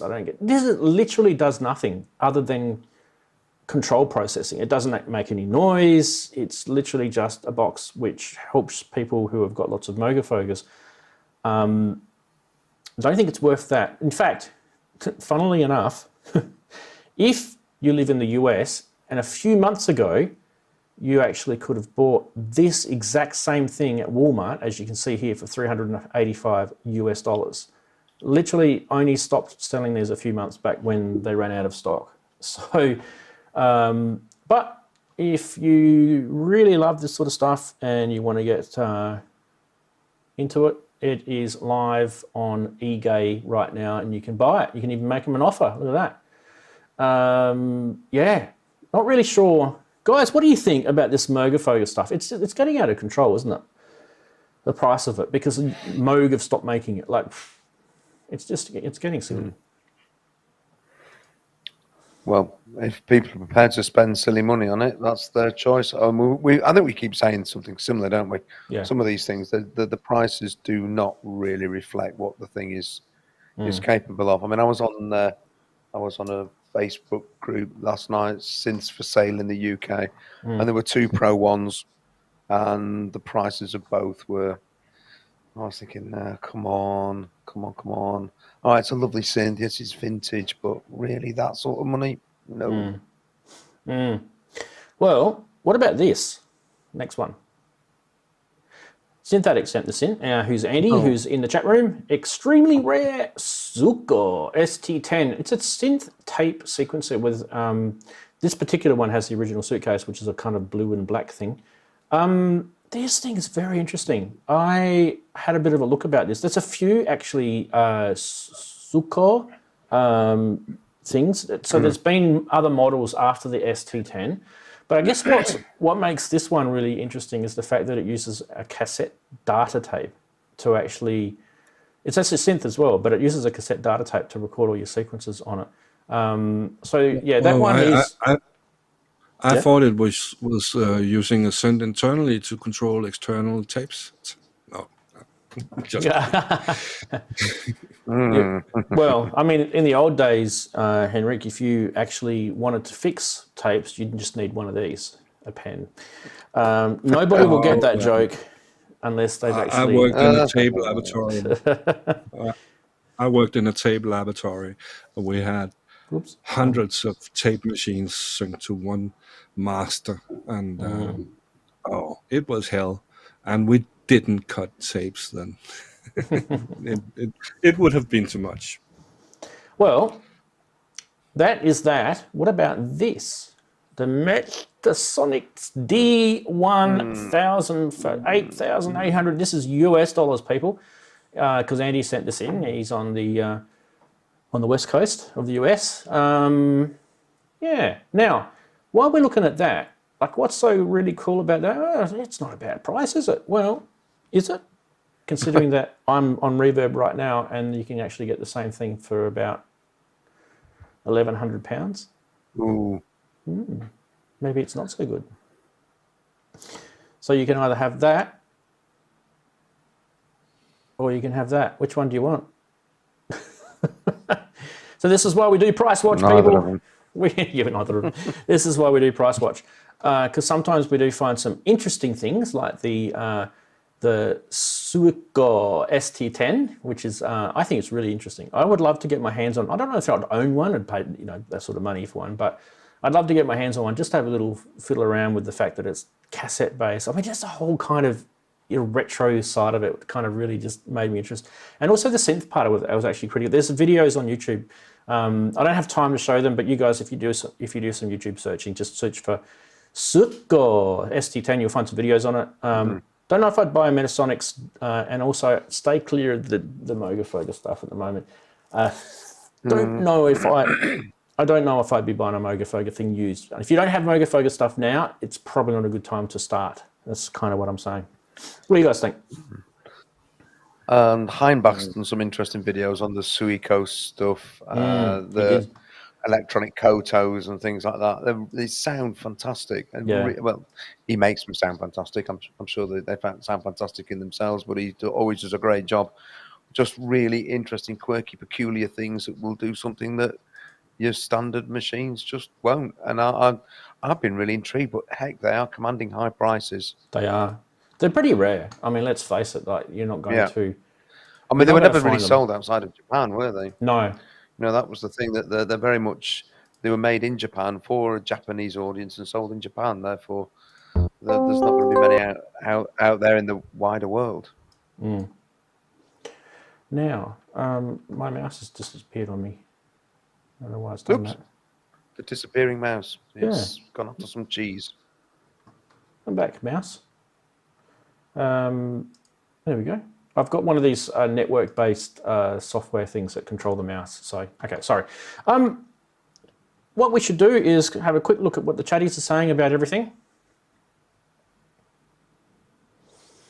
SynthAddict reckons that Suiko makes koto and percussive boxes for Japanese poetry readings. That'd be interesting. Yep. Yeah, I'd be into that, sitting down. I mean, if I understood Japanese, it would probably be better. They might have to do an English version, maybe. But yeah, okay. Right, I am going to roll this stinger. We get tingles when this comes up now, don't we? What's happening? What's that about? Name that synth? What? Are you new here? You shouldn't be. We do have one, and I'm not going to tell you who actually sent it in, because I am going to just tell you guys if you're new, quick rules. Use your ears. If your eyes are tricking you, I don't know. I don't know if I should show you the video on this, because I don't think it's kind of fair. If I show you the video, you guys are going to guess it straight away. Is there a way I can? Well, I don't really want you guys to guess it. I kind of think it's a bit like, yeah. What can I do to this video to make it look harder for you guys to see? Zoom in 300%. I can zoom. I can also play around with color adjustment and stuff like that to just, make it look really hard for you. Yeah, let's do that. Let's make it really hard for you to see it. Okay, here we go. You've done that. It's there. All right, there's my mouse. So you can see how badly I've mangled this. All right, here we go.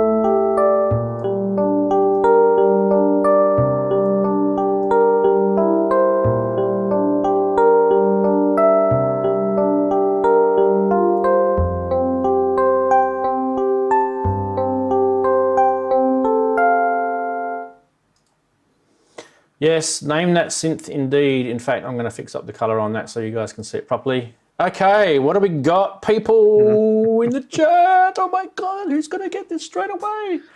Everyone. Is this a... Oh, by the way, Andy, you're not allowed to tell anyone what this is. I've been told that you're not allowed to say what this... No, you're not. You're banned. Oh, I see.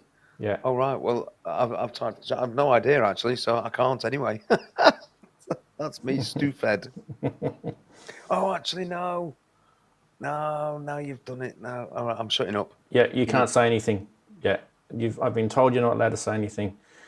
I have an evil brain. I do, Eddie. Thank you very much. I hope it's tricked you. What have we got? No idea, says Sasquatch.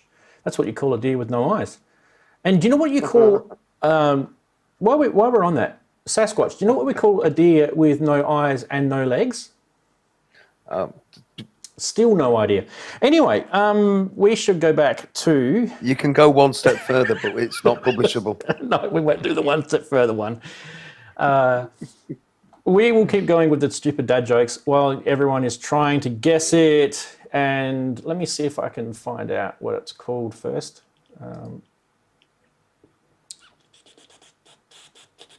Okay. Ooh. Behind Matrix 1000. No, I'm not sure. No. Okay. I think it's a Yamaha of some kind. Oh, no, I'm not supposed to say. Shut me gob. I've no idea what it is. So I'm really, honestly, I really don't know. Okay. I'm actually glad that I'm actually glad that you're out in of the this. corner of the video. Yeah, in the corner of the video, it said NTS 111. Yeah, that stands for Name That Synth. NTS. I know. Yeah. It's not part of Microsoft's NT. Anyway, let's put everyone out of their misery. Come on, here we go. Oh, it is. Oh, no, it's the MT10. The MT10. Hey, what are you doing? No, not you. You don't get a video. What are you doing? Bugger it. How come that goes so quickly off the edge? That really sucks. How do I go back? Go back. Go back. Here we go. Let's go to this photo. Supplied by Glasgow Keyboard Centre. Bloody Eddie. Yes, this was done by F Rose, who's in the chat, Eddie Garcia. Thank you very much for sending that in. That's why you've got one of these, haven't you, Eddie? Yeah, well, I've just been wafting it around in the. Yeah. Sorry, I wasn't looking at you. On it. I wasn't looking at you because that stupid video went off screen. Yeah, there you go. Yours doesn't have the Glasgow Keyboard Centre sticker on it though, like this one does. No, it really doesn't have the Glasgow. I bought this at a music shop in the Central Arcade in Newcastle. It's a beautiful little arcade there, but it's gone now. It's a shame, that little music shop. But so did anyone get it right? I was at university. Did anyone get it right? Everyone says you I owed it to me. Yeah, thanks, Eddie. Yeah, but I should have got that. I mean, it's such a distinct. The electric piano sound is so distinctive because it doesn't sound like a DX7 yet. Ah, wow. I just want you.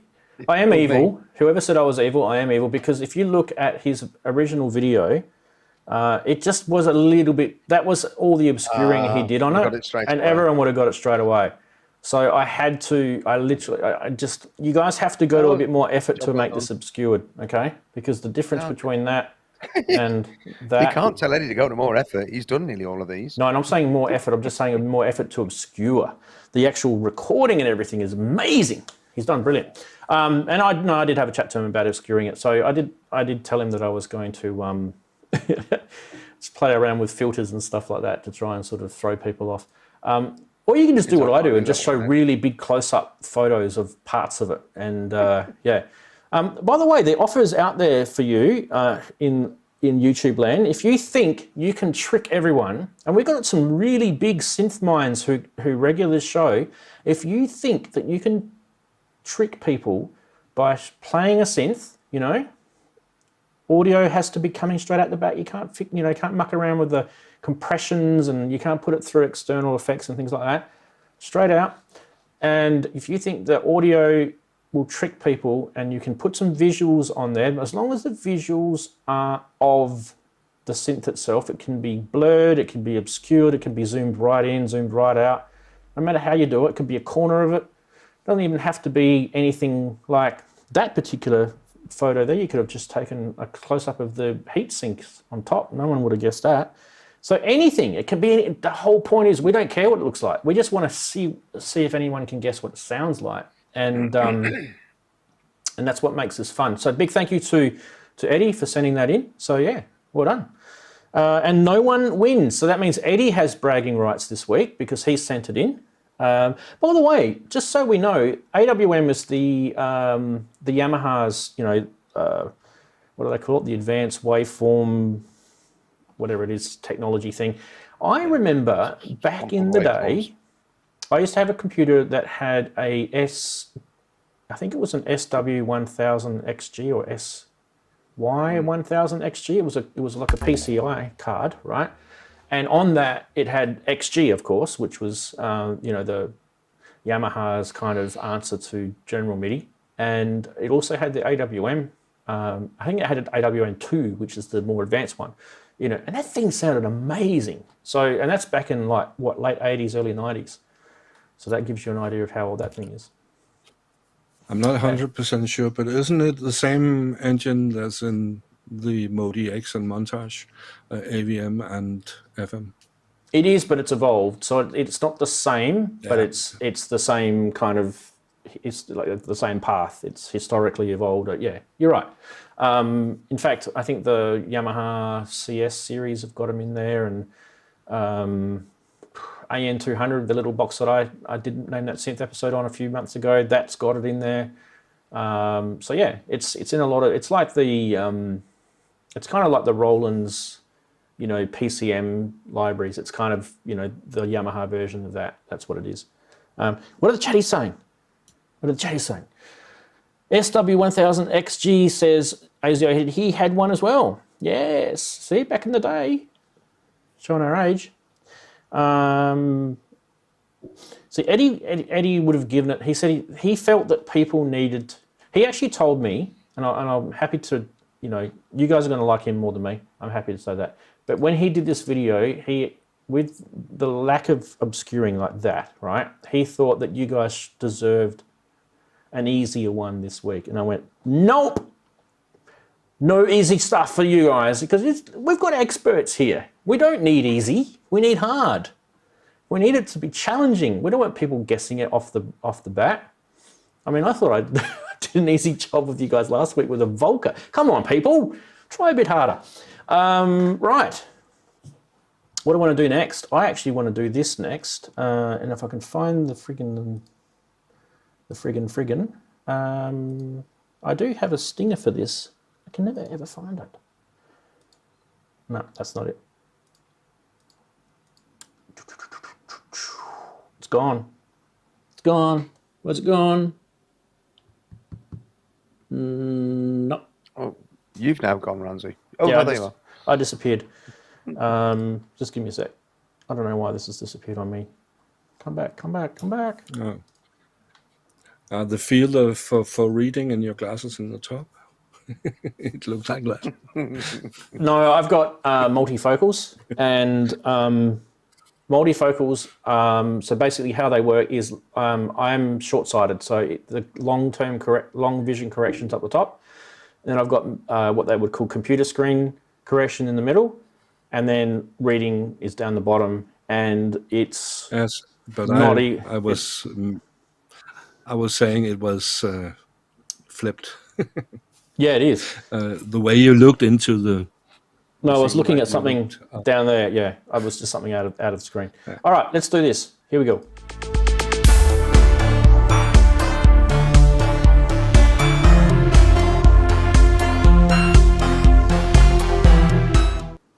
Right, well, we actually have 2 Jam of the Weeks this week because I did promise to actually do one last week, and that is this one. And we're going to start with this one, which is by Andy, who's SynthAddict, and I actually really, really enjoy this. We won't do the whole thing, but I will link this into the blog article at the end so you guys can check out the whole thing. Let's start with this one.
That is the first one, and I'm going to give you guys a chance to listen to the rest of that.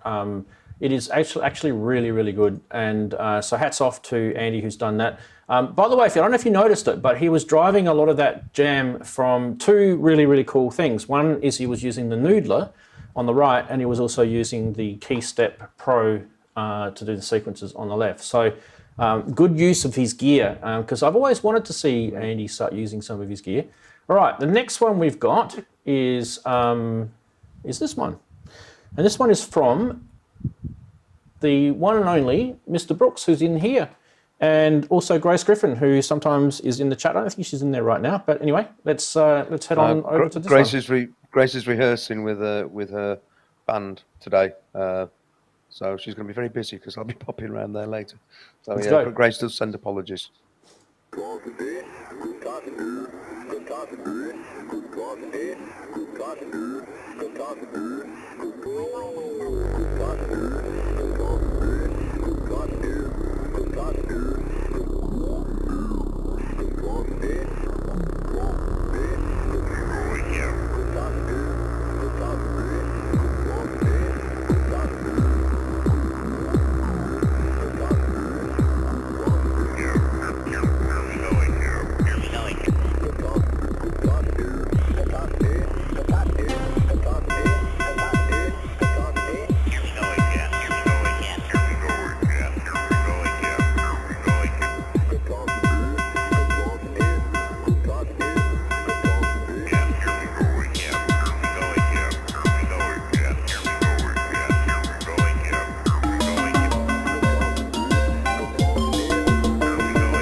Beautiful. All right, Andy, do you want to tell us a little bit about what that jam before we go on to the next thing? Oh, well, Grace had got a little, excuse me, a little sort of drum sequence going on the model cycles and an arpeggio going on the Novation Nova going through a Chaos pad and just wanted to go somewhere with that. So we plugged in the modular stuff, got a couple of little sounds and some rhythms, got it synced up via clock. Actually, just clock. So we weren't going to stop. We had to press the thing at the right time. That took a little bit of getting used to. But yeah, we did that. It happened really quite quickly, actually, in the end. And there's a bit. I'm actually. It was quite hard to do. Actually, I was actually when you get the BeatStep Pro and you got it on like there's a keyboard mode where the pads are arranged. Like trying to play those. That's what I was sort of doing. Actually, playing the sort of a lead line live over it, and then there was percussion sounds coming from the modular. There's QD, that sort of metallic dink, dink, dink, dink, dink. That's from the QD. There was all sorts of bits from the similar to Terrace Salta. That was getting all sorts of random triggers and just flicking the pitch up and down for that and altering the knobs. There's getting some modulation. It was. I can't really remember because he's got. Oh, let's stick that in there, see what happens. But yeah, so that was, and then we said, right, okay, we've got it going. Let's just go. Now, I think what really struck me at the time was how quickly we fell back into ways of doing things which we used to do way back in Chillage People days. You've got to listen to what the other person's doing, and actually sometimes you've got to stop and give somebody else space, and then there was sort of question answer, or I do a bit, you do, and that sort of thing, and that was really really satisfying. And how quickly we just fell back into it, almost as though it was like yesterday. It was great, really really enjoyable experience all around just doing that. So my heart goes out to Grace for getting me back into that. Brilliant. Much enjoyable. It's nice to have you there too to also explain it. I think sometimes it's good to have that sort of commentary on a jam too, because not always does that come across in what you're seeing. I thought the video was actually pretty cool too. So well done, Grace, for doing the video. Yeah, she did a great job, didn't she? Very, very clever. I mean, I know some people will know exactly how it was done, but I was just going, wow, that was great. Oh yeah, I know what she's done. Yeah. Well done. Very effective. I loved it, and for what you said about giving space to others, it makes me think about jazz. It's jazz, and yeah. I just think it sounded so good. So I look forward to watch it all. Oh yeah. Well, please do. Well, thank you for your kind words, Henrik. Yeah, really appreciated. And thank you everyone in the chat for their kind comments too. Really, really sweet. Really, really appreciated. Both jams this week were good, actually. SynthAddict's was really good as well. So don't forget him. Now, while we're speaking of that, if you want to find links to all the stuff that's been on the show, head on to my website. It's not hard to find. It's ranzee.com. And then the first article right now is now live. You can click on that, and everything that was in the show is now for you guys to go and feed yourself. There's a bit about Mr. Brooks and Henrik there. There's a video replay. There's all the funny side stuff. And right down the bottom are the links to those two jams that we just did. Also, there's the video for Name That Synth. So it's all there if you guys want to sort of, instead of watching it as a big 2.5 hour, 3 hour video, whatever it is this week, you might want to just, indulge yourself the old fashioned way, reading. Reading and clicking. So hopefully you guys are enjoying me doing that, because it does take a while to sort of put that together for you guys each week.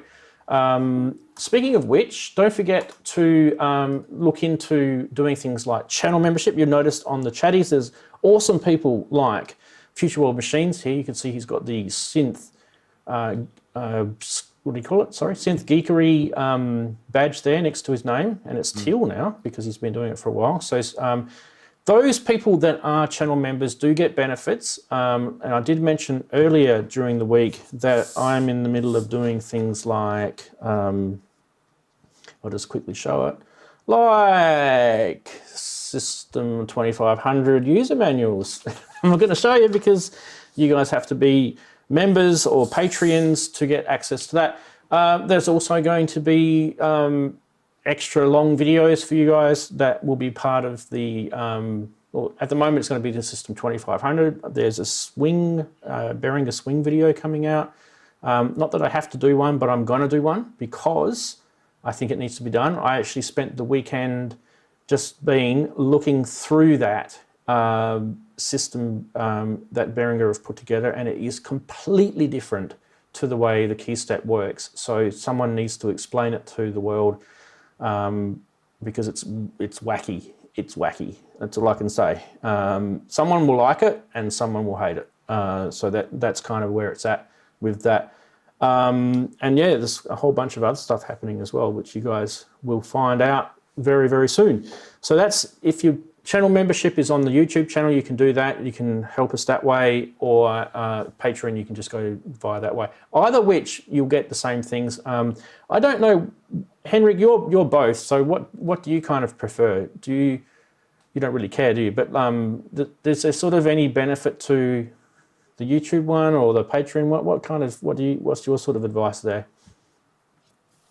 First, I was looking at the chat, so I didn't get the start of what you said.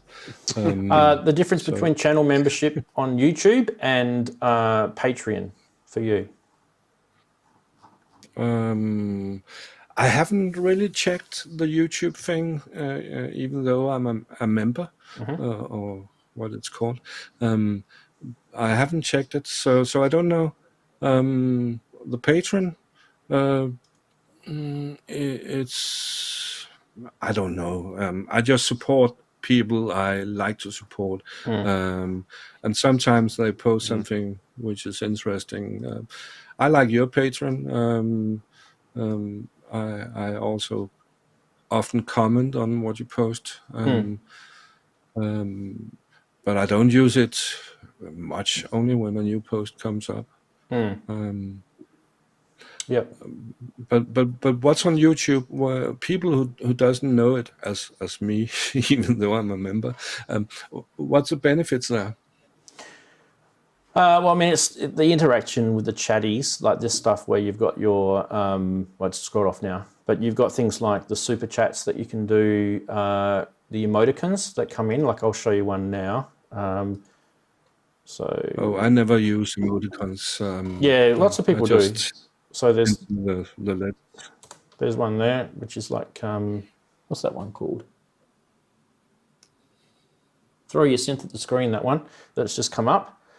It'll show in a second or two on the stream, maybe. There it goes. There it just popped in on the bottom there. So there's a picture of a synth getting thrown at a screen. Things like that, and also the access to the member-only posts that come through the community side of the YouTube channel. There's a community tab on all YouTube channels that have reached a certain level. So there's that. Anyway, aside from that, if you don't have money, because not everyone does, and it's okay, don't feel bad. We're all going through different stages in life. There is Discord, which is this link. And I always push it. I will say that every time I push it, maybe 1 or 2 people join. So it's not like a massive thing. Don't feel like you need to do this. This is just, if you're interested, our Discord channel is there. It's free. There's no advertising or anything. Big thanks to Wagoo for the chuffs, the 10 chuffs. Many appreciate that. And he's got I don't know why it's not showing, but there's actually a little sort of dude going like that. You guys are probably seeing it on your live chat. There's a little cartoon going, hey. So you get sort of those cool things as well. Some people like this sort of stuff anyway. So yeah, Discord, join that. And that's a free thing to do if you want to provide some support. There's other ways to support the Synth Geekery show. You can be a video guest. You can send in a Name That Synth episode. There's all sorts of things you can do. So it doesn't have to be financial. Don't feel like it is. So everyone, it's a community for you guys. That's what it's there for. I think it's both a positive thing, but also a negative thing, because on other channels, there used to be good stuff that you could see for free, and now you have to be a member to see it. And I fear many channels will go in that direction, and that's sad. Yeah. So I both like that you can support a channel, but I also hate that you can hide things from those who doesn't support it. Yeah. So I'm actually aware of that, and as a result, what I've decided to do is, so for example, with the 2500 Eurorack module videos that I'm about to launch, and you guys will all see these, there'll be a cut down version for for everybody to look at. So they'll all get a streamlined, cut down version, and there'll be enough content in that for them to feel good about themselves, and that will get them, if they want more. So if they want to dig down more, they want more information, there'll be information about how they can get that. Then channel membership or Patreon, they can go in and then they'll get the full blown out geeky version, which has access to the PDF downloads and things like that. And I think that's kind of a fair way to do it. Loopop does something similar. The more you want to dig, sometimes that could be, helpful. Don't forget, this stuff takes me months and hours, hours and hours and hours and months and months of work outside my paid job to put together. So, a little bit of return is not much to ask for some people when I'm doing things like. I understand that, but there's a channel. I won't mention the name, but if you're on the Yamaha support page and looking for tips and tricks for the montage and Moog X, then if you click one of the videos which was free before, then it's no longer free because it's in a channel with those options turned on. Yeah, the other thing I do is I don't actually monetize my live streams either. So I could literally just click the monetize button and there'd be ads flying left, right, and center through these live streams. A lot of people have ad blockers. I don't really care, but I don't monetize my live streams. I do monetize the replay after about 24, 48 hours. So. Which is fair enough if people haven't watched it live or replayed it within the first 24 hours, it gets monetized after that, which is fair enough. And by the way, it might make me 5 cents of income. So it's not like, it's probably stupid to even do it, to be honest. So I'm not even really, it's not about that. What's more important is that people sometimes feel like they want to be part of something. And Henrik, you're well and truly part of this community. You're like one of the leaders in this. So we all really appreciate you in all sorts of things that you've done. Like, you've helped put shows together. You contribute as a patron. You know what I mean? Like you're like definitely one of the leaders of this community. So we really appreciate what you do. And also your advice is also good. And the fact that you're around, we can ask questions. You're there. You're in the Discord. It's You're an active member, and that's kind of what I'm saying. Like other people can easily do that. It's not hard for them to do if they want to be part of that. So, yeah. Future World Machines made a good point there. I became a channel member because you deserve a few beers at the end of the hard work for doing. Yeah. So that's people have got all their different reasons for doing stuff. And Future World Machines is awesome, by the way. He also sends in memes sometimes and. Good contributor. Now, before I do go into anything further, Mr. Mac has been sending me emails and asking me to show photos, and I don't know why he's like badgering me about stuff. So let's have a look. What's his email about? He's got a whole bunch of stuff left that he's selling. Okay, so this is rate my case. Advertising. Yeah, he's bit of self-advertising. Anyway, here, let's put it up. That's his case that he's got left. He sent me 2 photos, actually. I better download the other one. This is all I've got left after selling off most of my modules from the 2 big 12U cases that he had. He had massive Eurorack set up before. The idea is to take this with me when I just leave. So he's moving from the UK to go overseas. He's literally packing up, selling everything, furniture and everything. He's going to take this stuff with him. I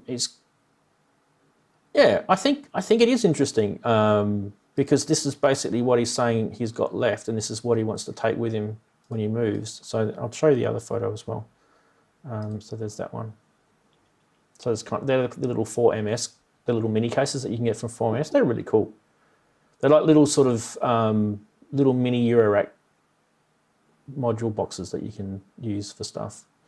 So yeah, so I'm actually really. I mean, Mac, if you're willing to share the adventure with us, you're part of this community. Yes, do. Tell us how you're going. You're going in what, 2 months' time? So, share it with us. Tell us how that's gone for you, like the packing up, the selling of stuff. Share it with us. We're happy to talk about that because people do go through this. people, musicians especially, they move from the UK and they go to the US. They might have a record deal. They have to perform over there. So there's a lot of this stuff going on all the time, and it's disruptive. I absolutely hate moving house. I hate it with a passion. It sucks. So I wouldn't wish it on. I even moved rooms sucks in this house. So that even sucks. But yeah, definitely talk about it with us. That's for sure. Other than that, so he's saying once I'm there, there'll be a YouTube channel. Ooh, there we go. It'll be interesting. I think he said he's going to Thailand, if I remember rightly. I think he said it in the chat. I don't know if it was earlier to this show or previous shows. I think he said he was telling people he was going that part of the world. So quite a long way away anyway from where he is now. Get used to the humidity is all I'll say, because it's definitely a different kettle of fish. I lived in Malaysia for a while, and even Malaysia is different to where I live here. It's more humid. Here it's humid, but there's even more humid. It's like almost raining, constantly humidity type humid. So yeah. And also just up the road was Thailand, so we used to go up there all the time. We used to go up there and drink this wonderful Thai whiskey called Mekong. And you'd wake up in the middle of the night and your arm would be like doing this sort of stuff. And you think, what was in that drink? Like, what did you put in that drink? My arm is moving by itself. It's possessed. So yeah, there's some interesting things that happen over in Southeast Asia, that's for sure. You'll be interesting life, that's for sure. I don't know if you guys remember, but Berg, who was on the show last week, he actually came from Malaysia. Recently moved back. No, he obviously originally came from Sweden, but he actually, he was in Malaysia for quite a long time. And he moved from Malaysia back to Sweden, and eventually, moved a few times in Sweden. Now is where he's settled in now. So when I first started chatting to him, he was living in Malaysia, and it's kind of a weird thing now talking to him and he's living in Sweden. So these things happen. I think we're done for the show. You guys want to add anything, Mr. Brooks or Henrik? Anything you guys want to add? Not that I've already said, no. So, yeah, thanks, folks, for turning up again. It's always good to see you all. Indeed. And remember to turn the clock tonight in Europe. So it is this weekend for Europeans, is it? So it's tomorrow? Yeah. Okay, yeah. So the 27th of March. Tonight, isn't it? Yeah. You're right, Henrik. Thank you. Tonight. Now, does that mean you guys lose an hour's sleep? We lose an hour. Yeah. So don't forget, next week, we're not going to be doing that hour-long noodle at the start. So the show still starts, around 2 p.m. UK time, but we'll be going straight into the main show. And then afterwards, if we've got time, we'll do the noodling stuff at the end. And that's only purely because I actually, I have to stream an hour later here.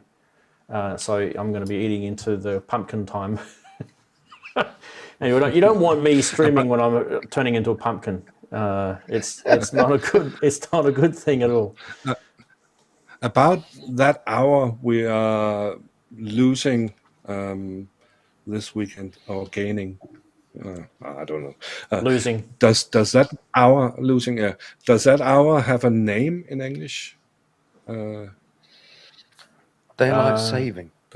Don't ask me how we can save daylight. It's a stupid concept. It's the most ridiculous concept ever, isn't it? Yeah, but that hour should have a name, a mystery name of some kind. Probably. It's well, you get it back on the opposite end. You technically you lose it for a bit, and then you gain it again. Yeah, it's a bit in October it's magic because it's adding an hour on the discotheque. But it's a bit like when you travel overseas, isn't it? If you travel on an aircraft overseas and you go against the time zones, versus if you go with the time zone, so you can fly one way, you could fly another way, right? Depending on how you go. And so people know this when they do around the world sort of trips. They can actually technically time travel, but really it's not. It's just, but I think that hour should have a name. You could write a song about it. Yeah. You could write a song about it. Hey, well, there we are. There we go. And on that massive, loss huge, and gain yeah, I was going to say, on that massive, huge disappointment, which is my show. Many thanks for everyone. Toodaloo. See you later. Bye-bye. And we'll see you next week See you all about soon, folks. Okay. when you've lost an hour. Bye. Yeah. See you all. Tra. Bye.